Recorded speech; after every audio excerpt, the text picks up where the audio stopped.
北疆边关暴雪连天，各种兵王林川穿越成大周边军小卒灵二狗，刚融合完记忆，就被帐外的吵嚷声惊动。灵二狗，别搁那装死！校尉大人今天发媳妇儿，去晚了连母猪都轮不上你。刘武，就是那个抢我军功，还把我打得半死的武长，发媳妇儿，这里面肯定有坑。多谢武长挂念，我还差几个月才成年，就不劳您费心了。你小子今天敢顶嘴了，军规忘了，再有1个月交不出军功，你就得滚去死字营。去死字营也比被武长你坑死强。你什么意思啊？老子让你去是给你机会，别不识抬举。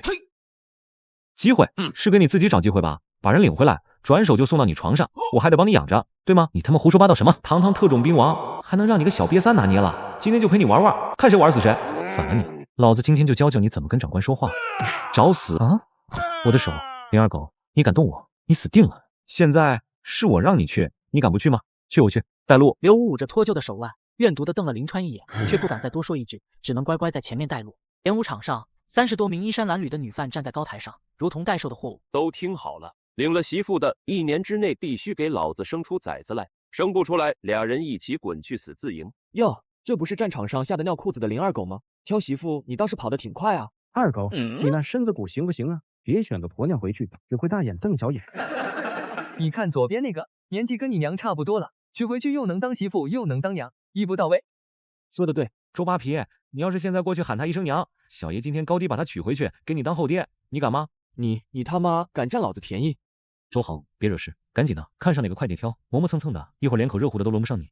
剩下的女犯大多是年纪大的，有残疾的，或是身体羸弱，一看就不能干活。果然都是些歪瓜裂枣，刘武这是铁了心要坑我。那女子虽然头发脏乱，但露出的脖梗却白得晃眼，身上的绸衣也显示出她不凡的出身。这里面居然还有漏网的珍珠。二狗子，你该不会是看上那个病秧子了吧？那细胳膊细腿的能干啥？随着林川走近，他发现那名蜷缩在角落的女子虽然衣衫褴褛，但眼神却异常坚定，自有一股与众不同的气质。这是最后一战了，如果再没人选我，我就只能自尽保全清白。父亲，女儿不孝。小相公，选我呗！你看我虽然年纪大点，但我还能生，保证明年让你抱上大胖小子。大娘，您还是让给别人吧。别走啊，小相公，年纪大有年纪大的好处，懂得心疼人，而且经验丰富。放手，快放手！别过来，我选他。偌大的演武场一片哗然，所有人都像看傻子一样看着林川。哈哈哈哈！二狗子疯了，他选了那个最没用的病秧子。听说这种千金大小姐连茅厕都不会用，她这是要娶个祖宗回去供着啊！灵二狗，你他妈是不是故意的？刘武本想等林川选个壮实的，他好直接抢过来，谁知林川竟选了个最没用的累赘。一群土鳖，你们懂个锤子？这颜值，这气质，放我上1试，绝对是顶级大明星，赚翻了！面对众人的嘲讽和刘武的暴怒，林川毫不在意，他转身对上那名高挑女子震惊又复杂的目光，缓缓伸出了手。北境狼风口，风雪交加，一群衣衫褴褛的女囚被押上高台，台下是数百名虎视眈眈的兵卒。今天是他们挑选媳妇的日子。叫什么名字啊？罪女苏黎。苏？难道是那个被满门抄斩的苏家？好名字啊，就你啦，跟我走吧。他疯了吗？这么多人，偏偏选我这个罪臣之女，难道是病急乱投医？灵川，你小子可要想清楚了，一旦选定，没有反悔的余地。校尉大人，咱们大周男二说一不二，就他了。好，不愧是我的兵，领着媳妇去分住所吧。我擦，你们看他的脚还在流脓，太恶心了。这水取回去，不得倒8辈子血霉啊！林川，现在反悔还来得及，别给自己找晦气。放开我！你记住，从现在开始，你是我的女人。一个傻子娶了个瘸子，简直就是绝配。你还要抱多久？抱一辈子。林川抱着苏黎来到他们的新家，一间破旧的土坯房，虽然简陋，但对苏黎来说已是天堂。那你现在可以放我下来了。你脚上有伤，先坐着，我来收拾。我叫苏黎，你叫什么？我叫林川。林川，你选我可能会给你带来天大的麻烦。为什么？我父亲是南疆主帅苏定方，被朝廷……我不管你父亲是谁，我只知道从今天起你是我娘子。天色不早了，我去领吃的，你在家里乖乖等我。林川领了食物和伤药，刚回到小院外，就听到里面传来吵闹声和苏黎无助的哀求。小妞，咱们武长让你去暖床，那是你的福气，别不识好歹。呵呵，到了这儿就认命吧，还当自己是千金小姐呢。带走。住手！哟，这不是软蛋灵二狗吗？怎么想英雄救美？你没事吧？先进屋，我不叫你别出来。灵二狗，一张本事了，敢对老子呲牙？识相的，立刻马上把你媳妇送去给武长暖床，否则老子今天就废了你。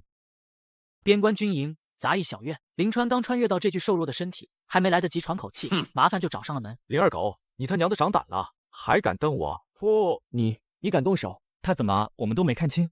是他自己撞上来的。狗东西，反了天了你！老子今天弄死你！动一下就死！你别乱来！哥几个顶住，我去屋里抓那小娘们。找死！我的腿，我的腿！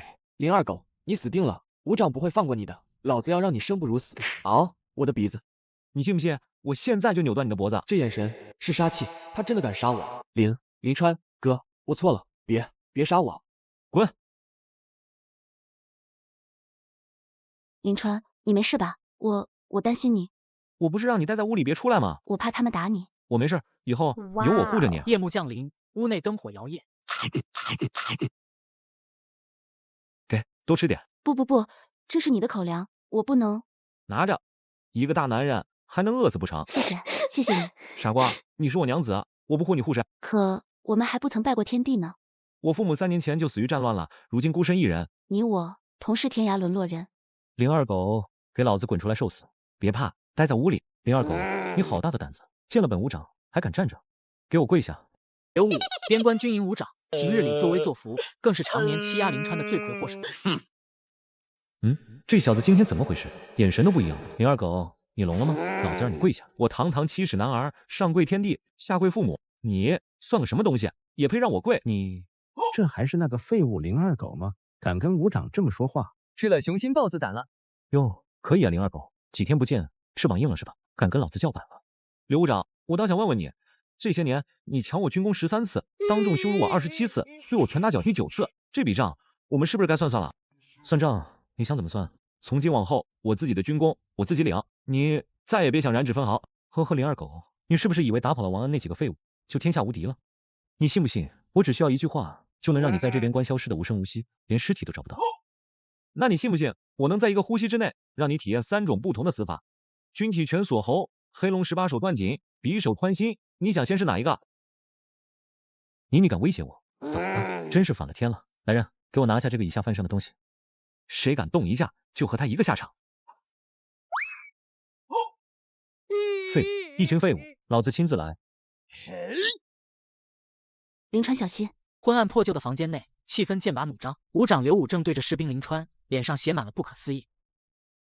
这小子刚才的眼神是想杀了我。林二狗，你好大的胆子，竟敢对伍长不敬！就是，还不快给伍长大人跪下道歉！你们愿意把他当祖宗供着，那是你们的事儿。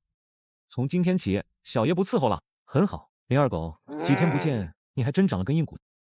我怀疑林川通敌叛国，屋里那个女人就是胡杰派来的奸细。来人，给我拿下！伍长，这怎么？我的话不好使吗？谁敢反抗，就地格杀！林川神经紧绷，双眼死死盯住刘武，大脑飞速运转，他必须一招制敌，擒贼先擒王。这个酒囊饭袋，只要抓住他，其他人就不敢动了。住手！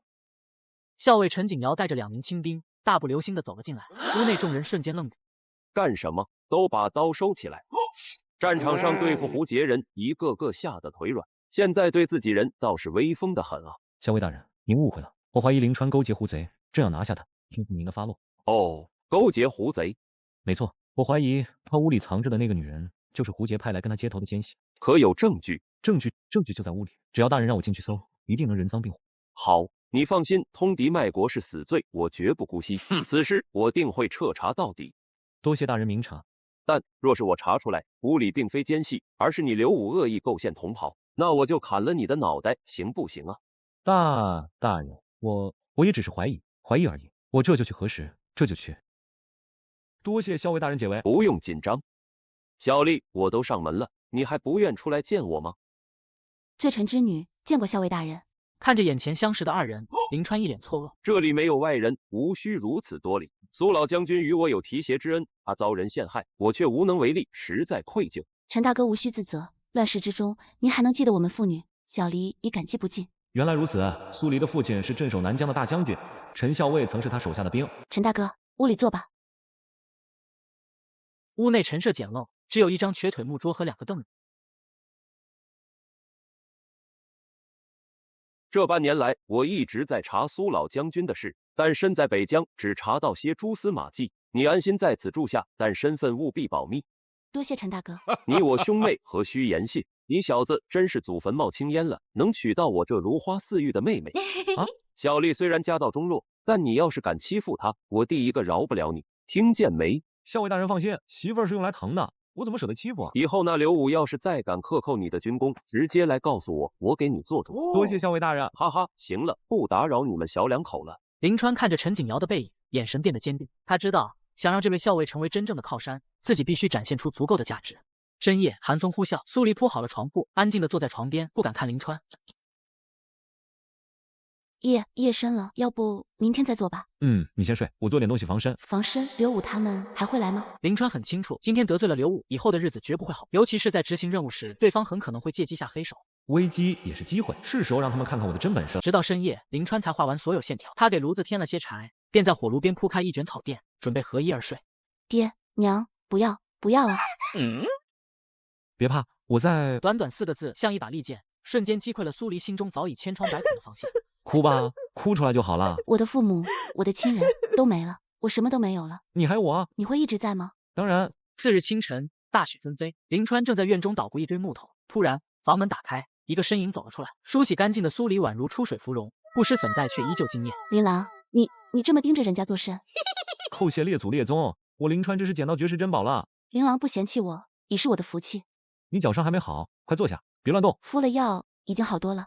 琳琅，你这是在做什么？这些木头好奇怪。我在做一把弓，一把这个世界从来没有过的神弓。弓？我父亲军中的弓可不长这样，什么长弓、角弓都跟这个差远了。这能是弓？我这把弓叫复合弓，等我做好了，你就知道它的厉害了。射程、准度、杀伤力都远超传统弓箭。真有这么厉害？当然，最重要的是它对臂力要求不高，连你都能拉开。我怎么可能拉开弓？我说你能，你就能。02狗，军营集合，巡边。又有任务了，是刘武他们，你要小心。放心，几个跳梁小丑而已，我心里有数。在家里等我，天黑前我就回来。你一定要平安回来。狼峰口外，峡谷深处，大雪覆盖了小路，林川一人走在最前方，刘武、周豪、王恩3人跟在后面，交换着凶狠的眼神。武哥，就是这里了，地方偏僻，没人会发现。昨天这小子让我们吃了大亏，今天必须让他有来无回。一个废物赘婿，还敢跟老子横，今天就送他上路。瞄准胸口，目标大，就算有皮甲挡着，也够他喝一壶的。去死吧，02狗！怎么演了这么久，终于忍不住要动手了吗？3位，这是在给我送行，还是想自己上路？你怎么知道？既然被你发现了，那也省事了。02狗，今日就是你的死期。不识好歹的东西，记得下辈子长点记性，别得罪不该得罪的人。刘武长，你有没有听说过一句话？什么屁话？快说！叫反派死于话多。离弦之箭直奔林川胸膛而去。大雪纷飞的边关巡逻途中，武长刘武终于找到了报复林川的机会。林川，你死定了！我的手，我的手！刘武捂着断臂后退，鲜血染红雪地。周豪、王恩，给我宰了他，快！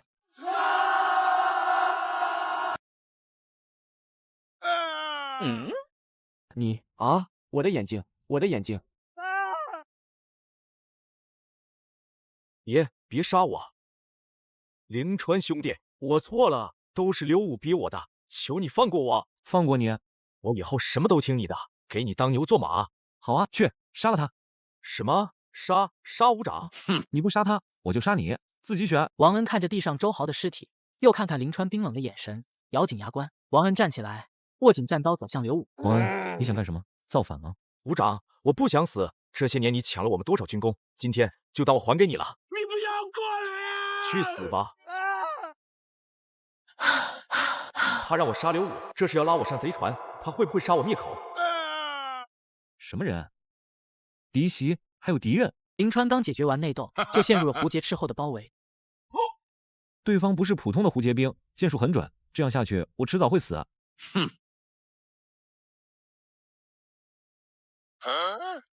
不行，这种角弓用不惯，根本射不中，必须近战。雕虫小技。我他妈来了！来得好，跟老子玩近战，你们还嫩了点。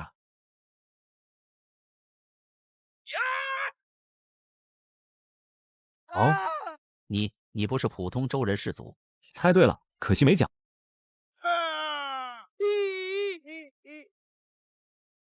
魔鬼，你是魔鬼。想跑？问过我没有？去死！解决掉所有敌人后，林川决定将计就计。当晚，林川浑身是血，拎着3颗人头回到狼风口，引发了巨大轰动。天哪，是灵川，他杀了胡杰人。灵川，怎么回事？这3颗人头，校尉大人，我们巡边时遭遇了胡杰斥候，这3个人都是你杀的？属下只杀了1个，另外2个是刘武武长和周豪他们杀的。他们人呢？为了掩护我，都牺牲了。大人我，灵川，快传军医，全军备战，加大巡查力度。林川被抬进校尉营帐，他正为自己的完美演技而得意，却不知一场真正的考验正在等着他。校尉大人放心，他虽然看着吓人，其实都是皮外伤，就是脱力了，休养一下就好。知道了，你先下去吧。演得不错，这下应该能蒙混过关了。启禀校尉，刘武3人的尸体带回来了，带我去看看。糟了，他经验老道，肯定能从伤口看出问题，我得赶紧想办法。我操，被发现了，他根本没去看尸体。属下见过校尉大人。好了，这里只有你我，别再装了。你小子可以啊，不仅反杀了刘武，还顺手干掉了3名胡杰斥候。你说我是该按军法处置你，还是该奖赏你呢？校尉大人是如何得知的？就刘武那睚眦必报的性格，你昨天得罪他，他今天能放过你？我早就派人暗中跟着你们了。原来如此，多谢校尉大人。谢我，按大周军律，同袍相残可是死罪，我随时能把你给正法了。我不杀他们，死的就是我。更何况校尉大人真要处置我，我回营的时候就已经被拿下了，何必等到现在？好小子，心思够缜密，难怪小丽会看上你。你给我听着，从今天起，刘武3人就是死于胡杰人之手，我会上报战功，抚恤银1分不少。大人放心，我心里有数。但是刘武的姐夫是参军，在军中颇有势力，他若得知刘武战死，肯定会派人来调查。你要是说漏了嘴，我们俩都得掉脑袋，你明白吗？带着校尉的赏银和警告，林川回到了家，面对心爱的妻子，他展现出了另一面。琳琅，这是什么呀？红彤彤的，闻起来好香啊！这叫火锅，是我在一本奇闻录上看到的，保准你没吃过。哇，看起来太好吃了。好辣，好辣，但是太好吃了。我从没吃过这么好吃的东西。喜欢吃，我以后天天给你做，银子就是挣给娘子花的。琳琅，你对我真好。吃过晚饭，林川开始捣鼓他真正的秘密武器。琳琅，你做的这个弓好奇怪啊。样子是怪了点，但威力绝对超乎你的想象。咦，你好像没用多大力气。看着，这墙是冻土啊，比铁甲还硬。它怎么？威力不错，就是准头差点，而且普通羽箭根本承受不住这股力量。娘子，我出去一趟，去改造一下我的剑。为了让复合弓发挥最大威力，林川找到了狼风口手艺最好、脾气也最臭的杨铁匠。听说你小子昨天干掉了一个胡贼，运气好而已。战场上从没有运气。说吧，找我干嘛？我想请您帮我改造一批箭卒。胡杰人的剑，你想怎么改？箭卒要3道棱锋，笔直等分，还要有3个倒钩，这样射进去就拔不出来，拔出来就会造成2次伤害。这种剑，这种杀人的东西，你是从哪里看来的？我自己琢磨的。好剑，这才是真正的杀人利器。天黑之前来拿。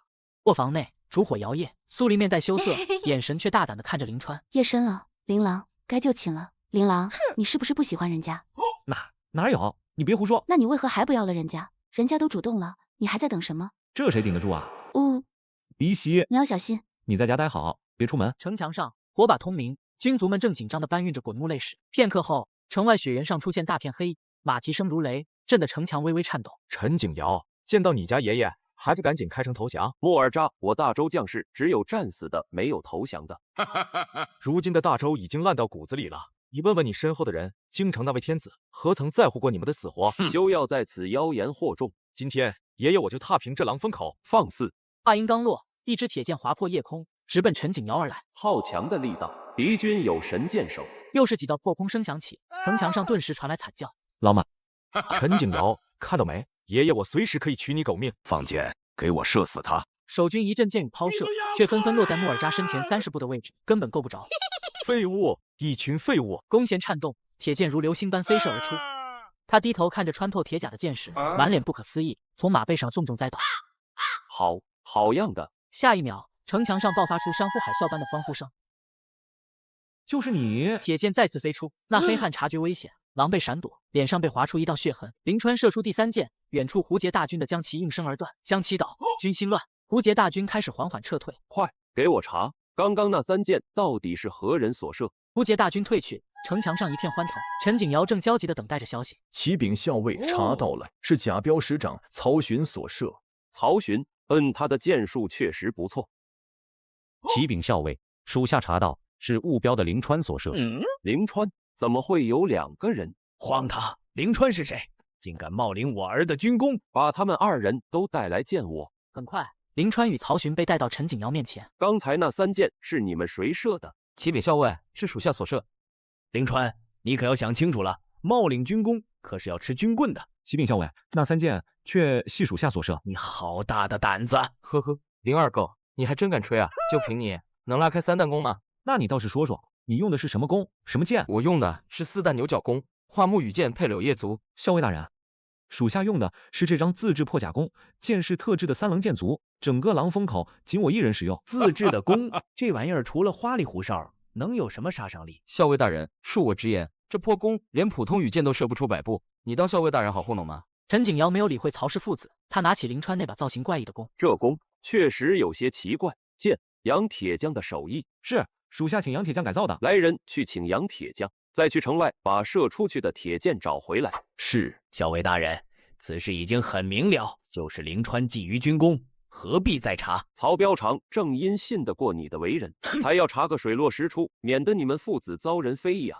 这不多时，几名甲彪的士兵被带来作证。校尉大人问话，还不快把你们看到曹询射杀木尔扎的经过如实禀报。启禀校尉，我确实看见曹询师长射杀了敌军主将。对，我也看到了，一箭射中胸口。启禀校尉大人，属下确实看到曹询时常射了几箭，至于有没有射中目标，并没看清楚。就在此时，出城寻找铁剑的亲兵回来了。校尉大人找到了，校尉大人找到了。陈景瑶拿起铁剑，与旗杆的断口一比，严丝合缝，分毫不差。校尉大人，杨师傅到了。杨铁匠被带到城头，对陈景瑶行了一礼。杨师傅认识这支剑吗？认识，这是白天灵川那小子拿来，让我给他改造的。他撒谎，校尉大人，就凭他那把破弓，怎么可能射出250步？他一定是和杨铁匠串通好了。你确定是你的军功？曹正见儿子神色慌张，知道事情不妙，但仍不愿放弃。校尉大人，既然双方各执一词，不如让他们当着大家的面比试剑术，孰真孰假，一目了然。灵川，你觉得呢？可以。好，今日大家都累了，明日一早较场比试。曹正父子转身准备离开。林二狗，你可要想清楚了，现在认错还来得及。父子2人走下城墙。你有把握吗？对付他绰绰有余。校尉大人，这剑到底怎么了？半个时辰前，有人用这剑在250步外射杀了胡杰主将木尔扎。我的个乖乖！杨铁匠难以置信地看向林川，又看了看他那把复合弓。好小子，你用这把弓射的，你骗谁呢？这弓弦松松垮垮的。明天你就知道了。道场之上，目标士卒正在操练，一名甲彪师长却径直走到林川面前，态度倨傲。灵川，我们曹彪长找你，跟我走一趟。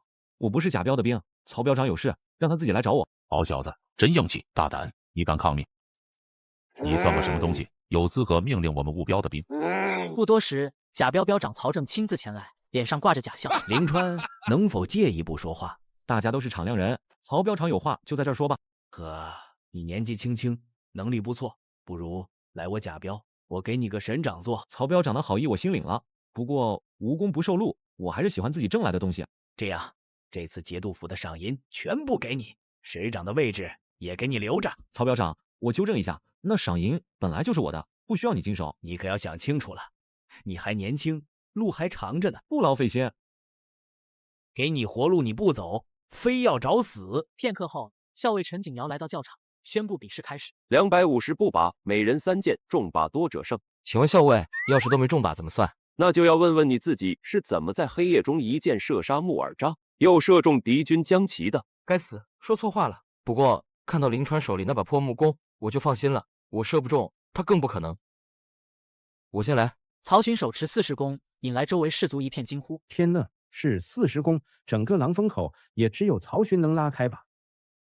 弓弦被缓缓拉开，曹询双臂青筋暴露，整张脸憋得通红，却始终未能拉至满血。可恶，就差一点，但足够了。羽箭呼啸而出，但在飞出200步后，便后继无力，一头扎进靶子前30步的泥土。啊，差了足足30步，怎么回事？连距离都不够，这射杀莫尔扎的不会真是另有其人吧？失误，一定是失误。羽箭再次飞出，这一次距离靶子只剩不到10步，可终究还是没能射到。这下没话说了吧？冒领军功的人恐怕是曹询。完了，没力气了。校尉大人，第3箭，我放弃。他没力气拉开第3次弓了。我最多开30弓，200步就是极限，这250步，曹询根本做不到。所有人的目光都汇聚到了场边的林川身上。那是什么玩意儿？弓弦松松垮垮，还带2个轮子，看着跟小孩的玩具一样。拿这种东西来比试，林二狗，你死定了！面对众人的嘲笑，林川面不改色。林川，准备好了吗？回校尉大人，准备好了。众人还没反应过来，铁剑已经脱弦飞出，化作一道黑影直奔靶子。一声巨响传来，远处250步外的靶，连同固定靶子的木桩瞬间炸裂，木屑纷飞。我的天，这怎么可能？这不可能，就算是50弓也没有这么强的威力。傻子都知道是谁射杀的莫尔扎了，曹询居然想抢这种神人的军功。校尉大人，还要比下去吗？过来吧。曹询，你还有什么要说的吗？逆子，你竟敢做出这种事啊！爹，别打了。可以了，曹彪长。校尉大人，这逆子无耻，必须重罚。军法如山，自然要罚。从现在起，免去曹询师长职位，贬为普通军卒。不久后，务标的几名师长和林川被叫到校尉营。老马死了，务标标长的位置空了出来，你们谁有想法？既然你们不说话，那我推荐一个，我觉得林川就不错。校尉大人，卑职觉得不妥。有何不妥？林川从无带兵经验，打仗不是儿戏，仅靠个人勇猛是不够的，将几百兄弟的性命交给他，卑职不放心。在下虽然年轻，但也看过几本兵书，略懂一些用兵之道，统领300-500人不在话下。狂妄，乳臭未干，竟敢在这里大言不惭！时常若是不信，咱们可以比一比。行，你说怎么比？很简单，咱们在沙盘上推演，各带500兵力，看谁获胜。原来是纸上谈兵。好，那我就陪你玩玩。很快，沙盘摆好，双方各400步兵，100骑兵，100骑兵正面冲锋。太莽撞了，哪有开局就把王牌打出去的？这小子搞什么鬼？可笑至极，简直是胡闹，枪阵御敌。我看你这骑兵怎么冲！就在林川的骑兵即将冲入长枪阵100步范围时，异变突生，骑兵兵分2路。这是什么战术啊？绕后，没用的，放箭，盾牌，快，盾牌抵挡。然而一切都太晚了，由于梁胜的步兵视线被林川的骑兵迷惑，当骑兵散开时，箭雨已经到了头顶。盾牌，快上盾牌！但他的步兵阵型正在切换长枪和盾牌，阵型已然松散。3轮箭雨过后，梁胜的步兵损失惨重，全军冲锋。前后夹击之下，梁胜的阵营瞬间崩溃，毫无抵抗之力。梁胜，你再不认输，可就真要被杀得片甲不留了。纸上谈兵而已，你不过是侥幸获胜，这做不得数。嘿，梁胜，你是不是男人？说话不算话。我不是输不起，我是不想拿务标100多兄弟的性命当儿戏。纸上谈兵算不得什么，有本事咱们拉开架势，真刀真枪干一场。有意思，我也想看看这小子到底是真有本事，还是只会纸上谈兵。好，咱们各带一伍进行实战对抗。你要是还能赢，我梁胜以后对你唯命是从。没问题，不过我有一个要求。你说我没有自己的兵，得让我自己挑5个人进行训练。行，给你3天时间，3天后演武场见真章。不用3天，3个时辰即可。3个时辰，这小子疯了吧？3个时辰后，演武场上，梁胜带着他精挑细选的5名汉族严阵以待。林川，我不想占你便宜，实在不行，我再给你2天时间。不用了，开始吧。当风口较场，两军对垒，气氛肃杀。一边是梁胜手下5个肌肉猛男，凶神恶煞；另一边是林川临时拼凑的杂牌军，高矮胖瘦，站位古怪，实力太悬殊了。林川这小子要被吊打了。是啊，梁胜可是老油条了，林川还是太嫩。川子，这能行吗？对面跟熊一样。放心，按我教的来，一顿饭的功夫就解决了。比试开始。我靠，他们冲过来了！慌什么？盾！枪！瞬间，梁胜方2名部族胸口中招，白灰炸开，应声倒地。什么？盾压上去，弓箭手找机会。盾兵前压，枪兵紧随，弓箭手一箭射出，正中翼。5人配合的天衣无缝，如同一个杀戮机器。全场死寂，所有人都瞪大了眼睛，仿佛看到了鬼。这就结束了。碾压，这小子用的到底是什么阵法？我输了，我输的心服口服。从今天起，你就是务标标长。好，我宣布林川即刻升任务标标长。什么不满16岁的标长一步登天啊？标长，这仅仅只是个开始。与此同时，狼峰口以北30里，胡杰大营愁云惨淡。巴查尔，胡杰7大战将之一，比他死去的哥哥穆尔扎更加残暴。他身后10几名亲兵，同样人手一颗头颅，帐内血气冲天。告诉我，我哥是怎么死的？说话！启禀将军，是在狼峰口被周军一箭射杀的。一箭射杀，两军阵前，把当时的情况一字不漏的告诉我，敢错一个字，我让你全家陪葬。当时穆尔扎将军正在阵前叫阵，突然城墙上一箭射来，距离足有250步。250步，250步的箭能射穿我哥的重甲，你们当我是傻子吗？将军饶命，我们说的句句属实啊！将军，就是这支箭射杀了穆尔扎将军。巴查尔接过铁剑，目光瞬间一凝，3条矢锋，3道血槽，3根倒钩，好恶毒的箭，好恐怖的弓箭手。铁勒，你是我大枪10大射雕手之一，你告诉我，250步之外，你能否一箭破甲？属下做不到，连你也做不到。周军之中，何时出了这等神射手？禀将军，250步已是雕弓极限，纵用铁箭破重甲，需150步内方见血槽之效。好一个周军！从现在起，我接管这支军队，哥哥的耻辱必须由你们亲手洗刷。告诉我，你们要怎么做？攻破狼峰口，杀他个片甲不留。将军，我们安插在城里的人又来信了。哦，他说了什么？他说后天子时他会打开城门，与我军里应外合。狼峰口，林川家中简陋的饭桌上却摆着热气腾腾的火锅。我没来晚吧？听说你小子会做好吃的，馋死我了。校尉大人，请都请不来，快请坐。陈大哥，快尝尝，这叫火锅，是琳琅自己发明的。火锅，哈，好吃，够劲。一顿饭吃得宾主尽欢，陈景尧摸着滚圆的肚子，一脸满足。小子，老实交代，下午那个战阵你从哪儿学来的？太邪门了！以前看过几本兵书，忘了出处了。少跟我扯犊子！我不管你从哪学的，年后你来当教头，全军操练这个战阵。我当教头，我怕不行。你要是不行，还有谁行？就这么定了。陈大哥，胡杰并未退兵，我怕这个年过不安稳。你觉得他们会什么时候动手？那得看咱们的鱼什么时候上钩了。今夜轮到务标巡防，身为新任标长，林川亲自巡视。标长，兄弟们辛苦了。返回途中，林川突然看到一道黑影从暗处一闪而过。谁？林标长，是我，余生。你这伤是曹巡干的，就因为你昨天没帮他做假证。我没事儿，俺娘说过，做人要对得起良心。你找我有事儿？校尉大人交给我一个任务，说有消息就向他或者您汇报。有情况啦。林标长，这是我听到的消息。次日，除夕，苏黎正在准备早饭，脸上却带着一丝哀伤。你的脚伤还没好，我来吧。我的伤早好了，琳琅，你要把心思放在建功立业上。谁说建功立业就不能心疼自家娘子了？对了，校尉大人让咱们今晚一起去吃年夜饭。往年的除夕都是一家团圆，可如今，琳琅，你去吧，我一个女眷不方便。这顿年夜饭怕是鸿门宴，不去也好。中午，林川提前和苏黎吃了团年饭。琳琅，咱们的银子不多了，得省着点花。放心吧，娘子，我的封赏很快就下来了，到时候让你做个富家翁，按大周率镇斩敌酋，赏银3000两，超擢3级。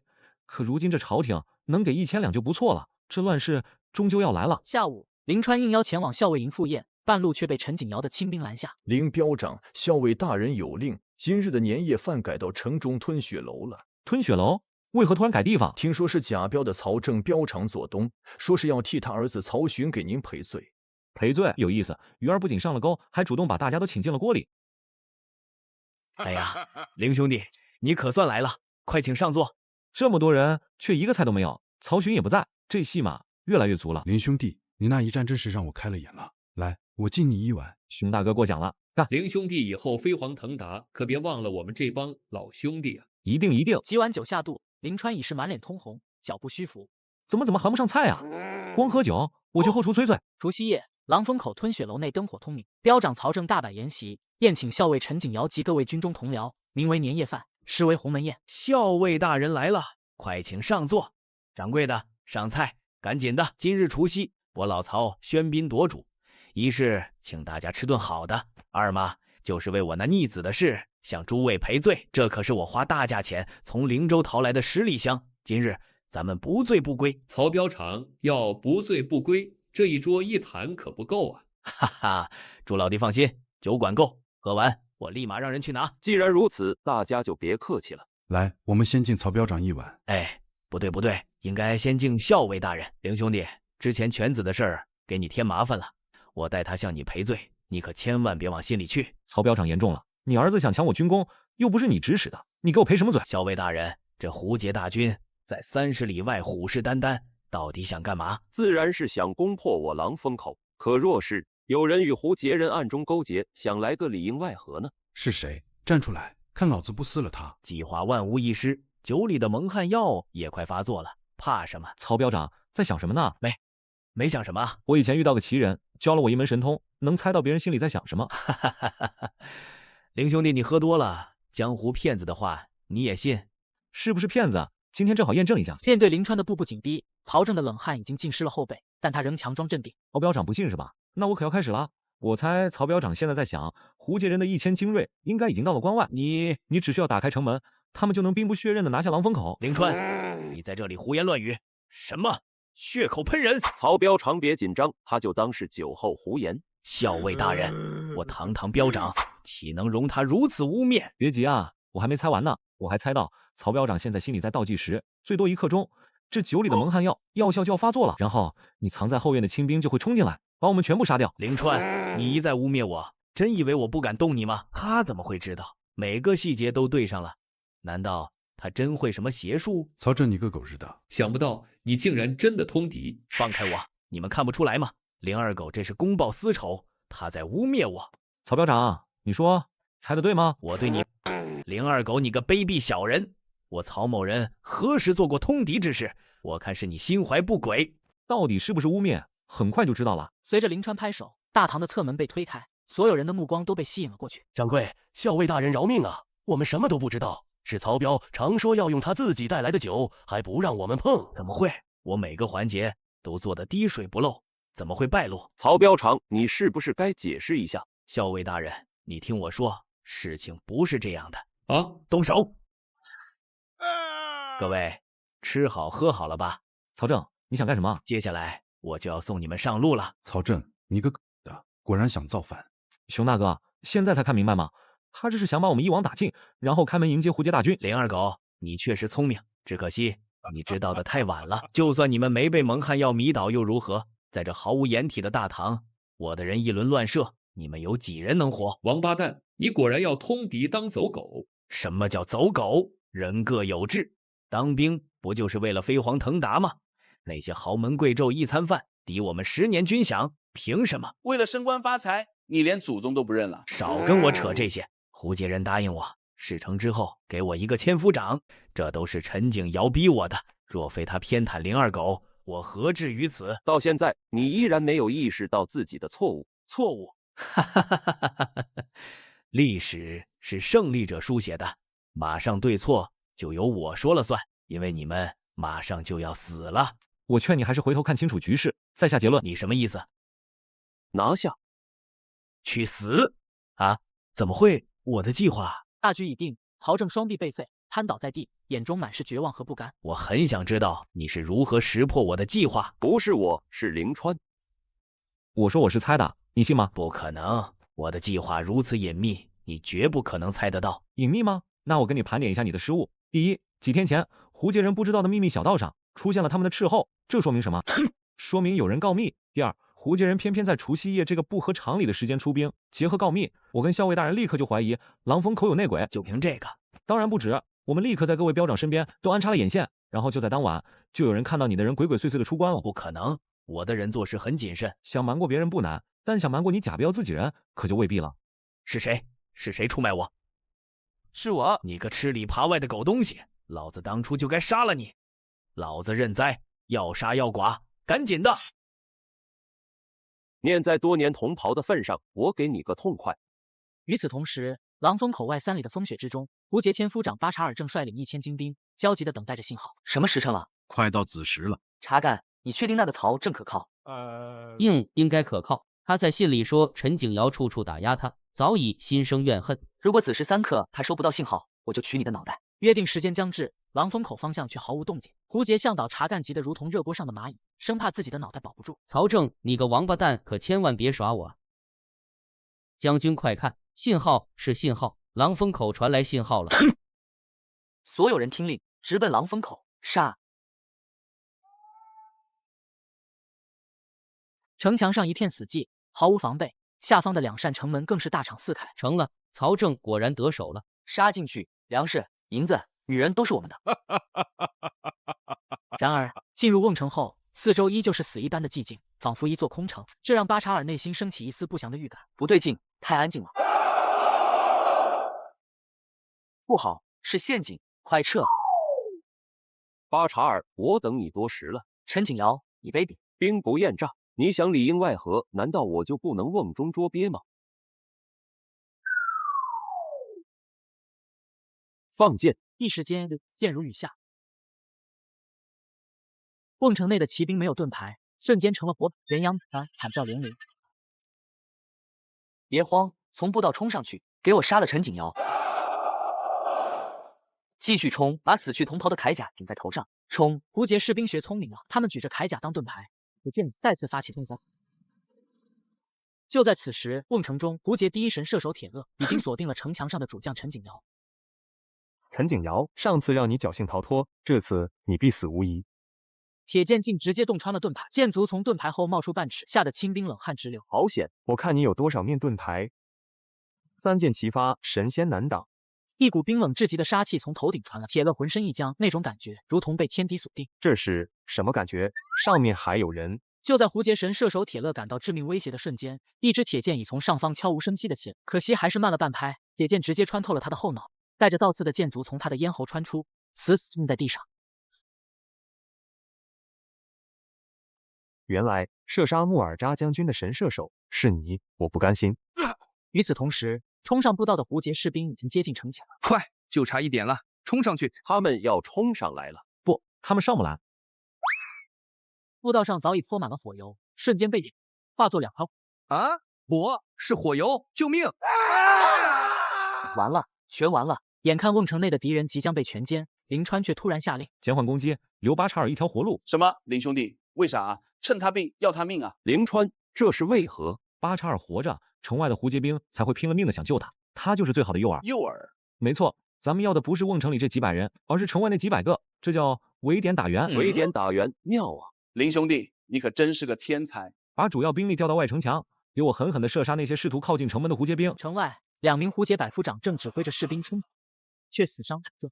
不行，兄弟们死太多了，这样下去我们都得死在这。我们撤吧。混账，救不住巴查尔将军，我们回去也是死。谁敢言退，我先杀了他。城外，就在那名忠心耿耿的胡杰百夫长拔刀要斩杀同伴时，一道尖锐的破空声划破风雪。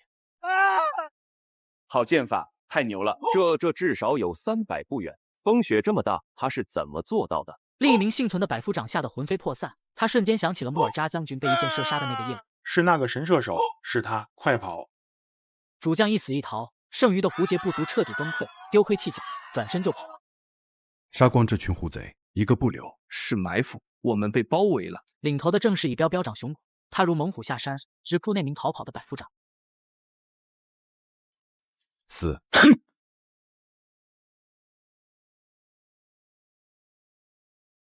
战斗呈现出一边倒的屠杀，很快100余名胡杰残兵便被尽数斩杀。赢了，我们竟然真的赢了！伤亡不足10人，全歼1000敌军，这简直是神话！灵川，你到底是什么人？若非亲眼所见，我甚至会怀疑这是你和胡杰人合演的一出戏。大年初1，狼风口大获全胜，全城欢庆。林川刚从校尉营出来，就被军医宋老头一把抓住。二狗子，不，灵川，你那金疮药还有没有？快给我点儿！宋老，别急啊，我能不急吗？你的药太神了，撒上去血立马就止住，一夜之间伤口就开始结痂。我行医一辈子都没见过这么神奇的药。标长是真的，你看我昨天被曹正华的伤口已经结痂了，这简直是神药啊！这是我祖传的秘药，药方不外传。不过我可以多制作一些给你。好，太好了！你需要什么药材？说，我马上给你弄来。正好可以趁机多备一些云南白药。回到家中，苏黎已经为他备好了一大桶热水。琳琅，你回来了，我来帮你卸甲。不用，我自己来就行。相公是嫌弃奴家吗？没有，我不是那个意思啊。最终，林川还是让苏黎为他宽衣。当苏黎柔软的手指触碰到他的肌肤时，他身体微微颤抖。想不到相公还会害羞呢。相公，昨晚的战斗我都听说了，你不仅勇猛，谋略更是出众，连陈校尉都对你赞不绝口。好端端的，哭什么？相公，你对小黎太好了，我以为我这辈子都完了，没想到还能遇到你这样的良人。傻瓜，你是我娘子，我不对你好对谁好？相公，要了我吧。一夜缠绵，第二天，林川在路上遇到了神情沉重的余生。余生，怎么了？标长，我去祭拜我爹娘了。别太伤心了，至少你还能祭拜我爹娘，连坟儿都没有。林川正摆弄着一套用竹子做的古怪器具，下面的陶罐里，米酒咕嘟咕嘟的冒着热气。相公，你这又是在做什么稀奇古怪的东西？酿酒。酿酒？这不就是米酒吗？你还能把它酿出花来？这你就不知道了。我要酿的酒比那什么十里香还要香100倍，清澈透亮，入口如火，乃是传说中的仙酿。你就吹吧，世上哪有这种好酒？标长，嫂子，不好了！别急，天塌不下来，慢慢说，出什么事儿了？漠北节度府来人了。节度府？校尉大人让我来叫你，说来的人是刘武的姐夫。刘武的姐夫？对，校尉大人让你赶紧过去，做好心理准备。知道了，你先回去，告诉校尉大人，我马上就到。相公，这可怎么办？他们是不是来追查刘武的死的？别怕，兵来将挡，水来土掩。他就算真是阎王爷，到了这狼风口也得讲道理。你在家等我。校尉营内气氛压抑，一个中年男人正坐在主位上，慢悠悠地喝着茶。陈景尧只能站在一旁，脸色难看。务标标长林川前来听命。林川，我给你引荐一下，这位是节度府的张大人，此次前来稽查战功。属下林川见过张大人。你就是林川？属下正是。听说你一箭射杀了胡杰主将莫尔扎。是。听说除夕夜郎风口一战也是你一手策划的。是。呵呵，果然是英雄出少年啊！几天时间就从小卒爬到了标长，这速度，整个北疆都找不出第二个。谢大人夸赞，诛杀胡罗乃我边军本分。可惜啊，你不该杀刘武，他再不是东西，也是我的小舅子。你杀了他，我就得拿你抵命。当即一句话，让整个营帐的温度降到了冰点。陈景尧紧张地看着林川，手心全是汗。张大人何出此言？刘武长是死于胡杰斥候之手，全营皆知，怎么能说是我杀了他？哼，那你告诉我，为什么155个人出去巡边，其他人都死了，唯独你活了下来？因为属下身手好。好一个身手好！看来你是不见棺材不落泪了。来人，把人证带上来。吴德，你是刘武的兵，现在当着我的面，把你所知道的一五一十的说出来。别怕，有本参军在此为你做主，只要你所言属实，我给你记检举之功。回禀大人，当日刘武长说要趁着巡边做掉林川。什么？因为刘武长看上了林川领回来的媳妇，想抢过来，结果属下被林川打伤，没能去巡边。然后呢？然后就听说刘武长他们全都死了，只有林川一个人活着回来了。你有什么猜测？大胆说。我猜肯定是林川他不知道从哪学了绝世武功，他先假装和刘武长他们一起打虎狗，等打完了，再从背后偷袭，把刘武长他们全杀了，然后嫁祸给虎狗。林川，人证在此，你还有什么话说？面对吴德那堪比话本小说的离奇猜测，林川依旧面不改色。张大人，吴德所说全都是他自己的臆测，可有半分实质性证据？他说的动机难道不是证据吗？当日情况我已如实上报，如果大人非要凭空猜测就给我定罪，属下无话可说。张大人，此事末将当日已派人核实过，刘武、周豪等3人的伤口，我也亲自看过，确实是死于胡杰人的弯刀与铁剑之下。陈景尧，你可知道包庇残害同袍的凶手是杀头的大罪？我自然知道，但我所言句句属实，绝无半句虚假。好，很好。吴德，你说林川此前曾打伤了你？是的，大人。大胆林川，同袍之间竟下此死手，不可知罪。大人，此事事出有因，是刘武他们。属下知罪。他竟然直接认了，我准备好的一肚子话全憋回去了。哼，念在你杀敌有功的份上，就罚你10军帐，再赔偿吴德10两银子汤药费。另外，你的战功奖赏减半。属下领命。小子，别以为这事就这么完了，你最好祈祷，别让我查出任何蛛丝马迹。你小子刚才吓死我了，你怎么直接认罪了？大人，他明显是冲着我来的，我要是辩解，他只会把苏黎牵扯进来，得不偿失。下午，节度府的封赏公文贴了出来，整个狼风口都炸了锅。什么？林标长斩杀敌将，策划大捷，才赏银2000两，连个千户都没给。这哪里是减半，这是把零头给我们了。那个姓张的也太黑了。就是，光是莫尔扎的人头就够封校尉了。娘子，走，咱们有钱了，相公带你去买新衣服。啊，相公，你不生气吗？生气，我高兴还来不及呢。林川带着苏黎直奔镇上最好的绸缎庄，豪气冲天。掌柜的，把你们店里最好的料子都给我拿出来。哟，这不是林表长吗？外请进，您这是要给夫人做新衣呀？我这就把刚从灵州运来的上好锦缎拿出来。哇哦！哎，相公，这个太贵了，我们去别家看看吧。娘子喜欢就行。掌柜的，这几匹料子我们全要了。全要。相公，你疯了？这得多少钱啊？娘子喜欢，千金不换。掌柜的，算多少钱？顺便把那匹红色的给我加急做一套喜服，3日后我们成亲要穿。35两，林表长，您给35两就行。恭喜恭喜啊！不用找了，剩下的算洗钱。两人买完东西，走在回军营的路上，苏黎脸上洋溢着幸福。相公，咱们成亲，到时候就在院子里摆一桌，请校尉大人和余生他们就行了。那怎么行啊？咱们要办，就在军营里大摆宴席，犒赏全军，让所有人都来喝我们的喜酒。那得花多少银子啊？你那2000两赏银，怕是不够吧？娘子放心，钱的事不用愁。成亲这种喜事，一辈子就一次，当然要风风光光的。相公，你刚刚说什么？我说成亲一辈子就一次啊！呸呸呸，不许这么说。娘子，我说错什么了？相公，你将来是要封王败将的大英雄，怎么能一辈子就成一次亲呢？你以后还得纳好几房小妾呢，要是不纳，别人会说我不懂事的。我的天，这是什么神仙脑回路？娘子，我林川这辈子能娶到你一个就足够了。相公，林川回到军营，当即宣布了自己要大摆宴席的消息，全营欢呼。就在此时，陈景尧派人请他过去。校尉营内，陈景尧看着林川画出的复杂阵图，震惊的说不出话。这五行追阵竟然还有如此多的变化和配合，林川，你到底还藏了多少宝贝？校尉大人，这只是开始，3天后我的婚宴上还有更大的惊喜等着你呢。林川一番战阵拆解，听得校尉陈景尧目瞪口呆，仿佛打开了新世界的大门。妙啊，简直是精妙绝伦！要是我的兵能学会这五行追阵，5对5干翻胡截人，起码有5成胜算。不止5成，是8成。8成？你没开玩笑吧？我们1对1都打不过，凭什么5对5能有8成胜算？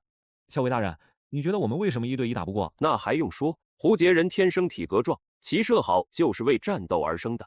不然啊，那是为什么？他们体型再大，能大过大象吗？力量再强，能强过猛虎吗？可为什么人能驯服大象，杀死猛虎？这是智慧。没错，但更重要的不是智慧，而是我们被打怕了。一听到胡截人的马蹄声，腿肚子就先转筋了。这还怎么打？那到底要怎样才能打胜仗？一支优秀的军队需要体魄、兵器、纪律，但想成为无敌之师，这些都只是基础。那还需要什么？需要勇往无前的气势，舍我其谁的霸气，以及视死如归的决心。兵锋所指，万灵晋升，不败非因无敌，而是无人敢敌。这就是军魂。军魂这2个字如惊雷贯耳，陈景尧当场石化，内心卷起惊涛骇浪。林川一番军魂理论，彻底颠覆了陈景尧的认知。他看林川的眼神，仿佛在看一个怪物。林川，你就是为战场而生的奇才。你告诉我，我们现在该从哪一步做起？快！我说校尉大人，我是来请你喝喜酒的，你这怎么还抓上壮丁了？你帮我，必须帮我！你成亲，我随10两银子。10两？这可不好拒绝啊！嗨，既然校尉大人如此有诚意，那我就恭敬不如从命了。练兵是个循序渐进的过程。两人一番探讨，已是深夜。校尉大人，您好歹是世家出身，就拿上次喝剩下的酒招待我，也太抠门了吧！你小子别不知足，这可是我的珍藏，要不是你，别人想喝都喝不着。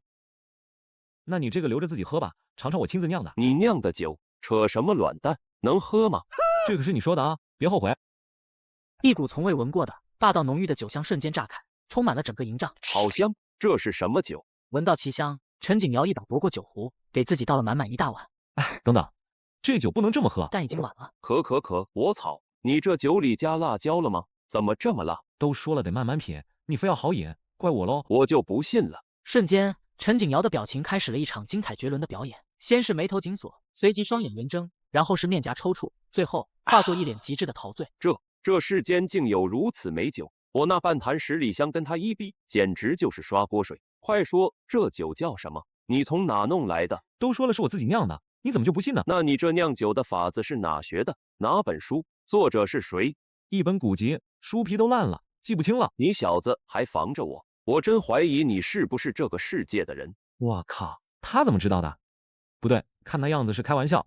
对了，校尉大人，我听说您出身关陇世家，怎么想到来这鸟不拉屎的边关过刀口舔血的日子？提到这个，陈景瑶的眼神瞬间暗淡下来。哎，什么世家早就没落了，想靠读书出人头地，路都被那些顶级门阀堵死了，唯一的出路就是给他们当狗。所以你就弃笔从戎，想在战场上建功立业。可到了边关，我才发现这里和朝堂没什么两样。北疆主帅卢运筹就是个拥兵自重的土皇帝，我这种外来户他根本看不上。这个大周已经烂到骨子里了，回天乏术。灵川，我问你，若是你能挽狂澜于既倒，扶大厦之将倾，你会不会取而代之，自己去做那龙椅？陈景瑶石破天惊的疑问，让灵川彻底愣住，不知如何回答。书上说，物极必反，盛极必衰，王朝更迭，后人看来不过是史书上的几行字，可谁知道这背后有多少百姓流离失所，埋骨他乡？灵川坐在原地，内心却久久无法平静。若是机会真的摆在面前，自己会怎么选？深夜，灵川远远看到自家还亮着灯。相公回来了，这么晚了，怎么还不睡？人家一个人睡怕冷，在等你呢。那正好，让为父给你暖和暖和。相公好坏，嘻嘻。3日后，大雪初晴，狼风口迎来了久违的阳光，也迎来了灵川和苏黎的大喜之日。吉时已到，新人拜堂，1拜天地，2拜长兄。两人父母皆已不在，便请陈景瑶以长兄身份受礼，夫妻对拜。这一拜定下终身，从今往后，他们将是彼此的依靠。大红灯笼高高挂，喜字贴满了门窗。灵川抱着新娘子苏黎，满心欢喜地冲进洞房，却发现屋里早已人满为患。表长，恭喜恭喜啊！不过想入洞房可没那么容易。今天咱们可要以下犯上了，哈哈哈！行了行了，知道是闹洞房，要玩什么花样，赶紧的。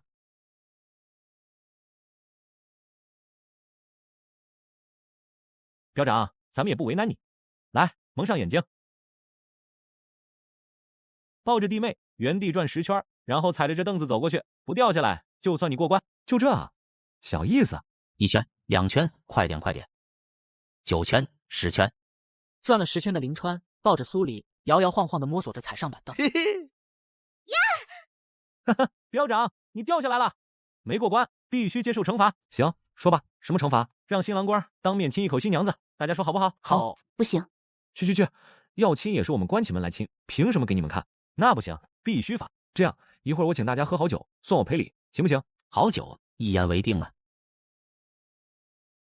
房间里终于安静下来，灵川将苏黎轻轻放在床上。相公，他们都走了吗？那群家伙现在肯定趴在门外偷听呢。娘子，你真好看。相公也好生英俊。有人看着呢，正好让他们看了场真眼。可。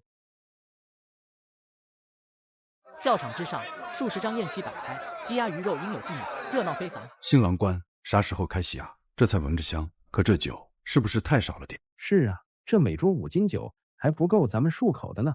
熊老哥别急，我这可不是一般的酒，就算是你这般海量，也喝不了1斤。兄弟，你看不起谁呢？就这5斤，我一口气吹完都不带喘气的。你还别不信，前2天陈校尉喝了8两，连自己怎么睡着的都不知道。这酒确实不一般，所有人只能喝1碗，不可多饮。杨师傅，你不是说喜欢清静吗？怎么也来了？怎么，你小子怕我把你吃穷了？菜你随便吃，不过你年纪大了，酒就别喝了。凭什么？老子今天就是为这酒来的。天哪，怎么会这么香？来，大家倒满，祝新人白头偕老，早生贵子。白头偕老，早生贵子。让你们笑我，这下知道厉害了吧？众人被烈酒呛得7荤8素后，总算学乖了，开始小口慢饮。好酒，这酒虽入口辛辣，但回味绵长，余香不散。小子，这是你自己酿的？那是自然。灵川，你还会酿酒，真是神了。宴席上，气氛再次热烈起来，众人纷纷向灵川敬酒。灵兄弟，今天你大喜的日子，我们敬你，祝你和弟妹百年好合。林标长，我们敬你跟夫人多子多福。不知喝了多少，灵川眼前开始天旋地转，席间不少人已经趴在桌上呼呼大睡。标长，喝太多了，我送你回去休息吧。不行，我现在满身酒气，怎么去见你嫂子？想不到标长阵前英勇无双，竟然怕媳妇儿。你小子找打，去后厨给我找根萝卜来。标长要萝卜干吗？解酒吗？让你去你就去，哪儿那么多废话？标长，你别废话，陪我跑几圈。标长，你疯了？这大晚上你不回去洞房，在这跑圈？不跑就滚，我自己跑。跑，我陪你跑。两人在漆黑的教场上跑了一圈又一圈，汗水浸湿了衣衫。行了，你回去吧，我也该回家了。标长，那你也早点休息。林川独自走在回家的路上，远远看到自家窗户上贴着的红色喜字，在烛光下显得格外温暖。小黎还在等我，不好，有贼！霎时间，林川仅剩的几分酒意瞬间清醒，他以最快的速度冲了过去。不能出声，会惊着小黎。黑影反应极快，察觉到身后有人，转身就是一击，又快又狠。这都是前世练就的杀人技，招招致命。好硬的筋骨，这是什么怪物啊？不等林川反应，那人腿上猛然发，一股巨力传来。相公，是你回来了吗？别出来，危险！听到苏黎的声音，林川心头一紧，他绝不能让妻子受到任何伤害。然而，黑衣人只是随意的抬起手臂，便轻描淡写的挡住了林川的攻击。呼！相公，贼人休要伤我相公！面对飞来的油灯，黑衣人竟然不闪不避，借着灯光，林川和苏黎终于看清了对方。你叫我贼人？听到这个声音，苏黎的身体猛然一颤，脑中轰然作响。这人到底是谁？为什么小黎的反应这么奇怪？就在这时，院外传来一阵急促的脚步声和火把的光亮。林兄弟，发生什么事了？是不是有贼人？黑衣人听到动静，轻轻放下手中的油灯。娘子，你没事吧？他不是被吓哭的，这眼神是悲伤。林兄弟，你怎么样？贼人呢？没事，朱大哥，喝大了，不小心自己摔了一跤。你可悠着点儿，新婚之夜摔个鼻青脸肿，大家还以为你被弟妹给揍了呢。哈哈。院子里只剩下林川和苏黎，两人内心却久久无法平静。相公，我……别怕，有我在，什么事都没有。这一夜，苏黎彻夜未眠，几次想对林川说些什么，却都欲言又止，而林川也同样一夜没睡。这个世界的武力值比我想象的要强得多，不行，我必须变得更强，否则连自己的老婆都保护不了。从这天起，林川的训练除了体能，又加入了刀法和剑术。普通的兵器对付不了昨晚那种高手，我需要一把属于自己的神兵。铁匠铺里，杨铁匠正光着膀子打铁，看到林川提着酒坛子进来，脸色稍缓。又来蹭吃蹭喝，不对，是来送酒的。稀奇，杨师傅，今天不喝酒，谈笔生意，帮我打一把刀。打什么刀？就照这个打。你这画的什么玩意儿？刀不像刀，剑不像剑，中看不中用的绣花枕头，拿去给娘们跳舞还差不多。枉你当了大半辈子铁匠，本以为你是个识货呢，没想到也是个有眼不识金镶玉的。嘿，林二狗，你小子长本事了啊！敢在老夫面前大放厥词，真以为请我喝了几天酒，老夫就不敢揍你了？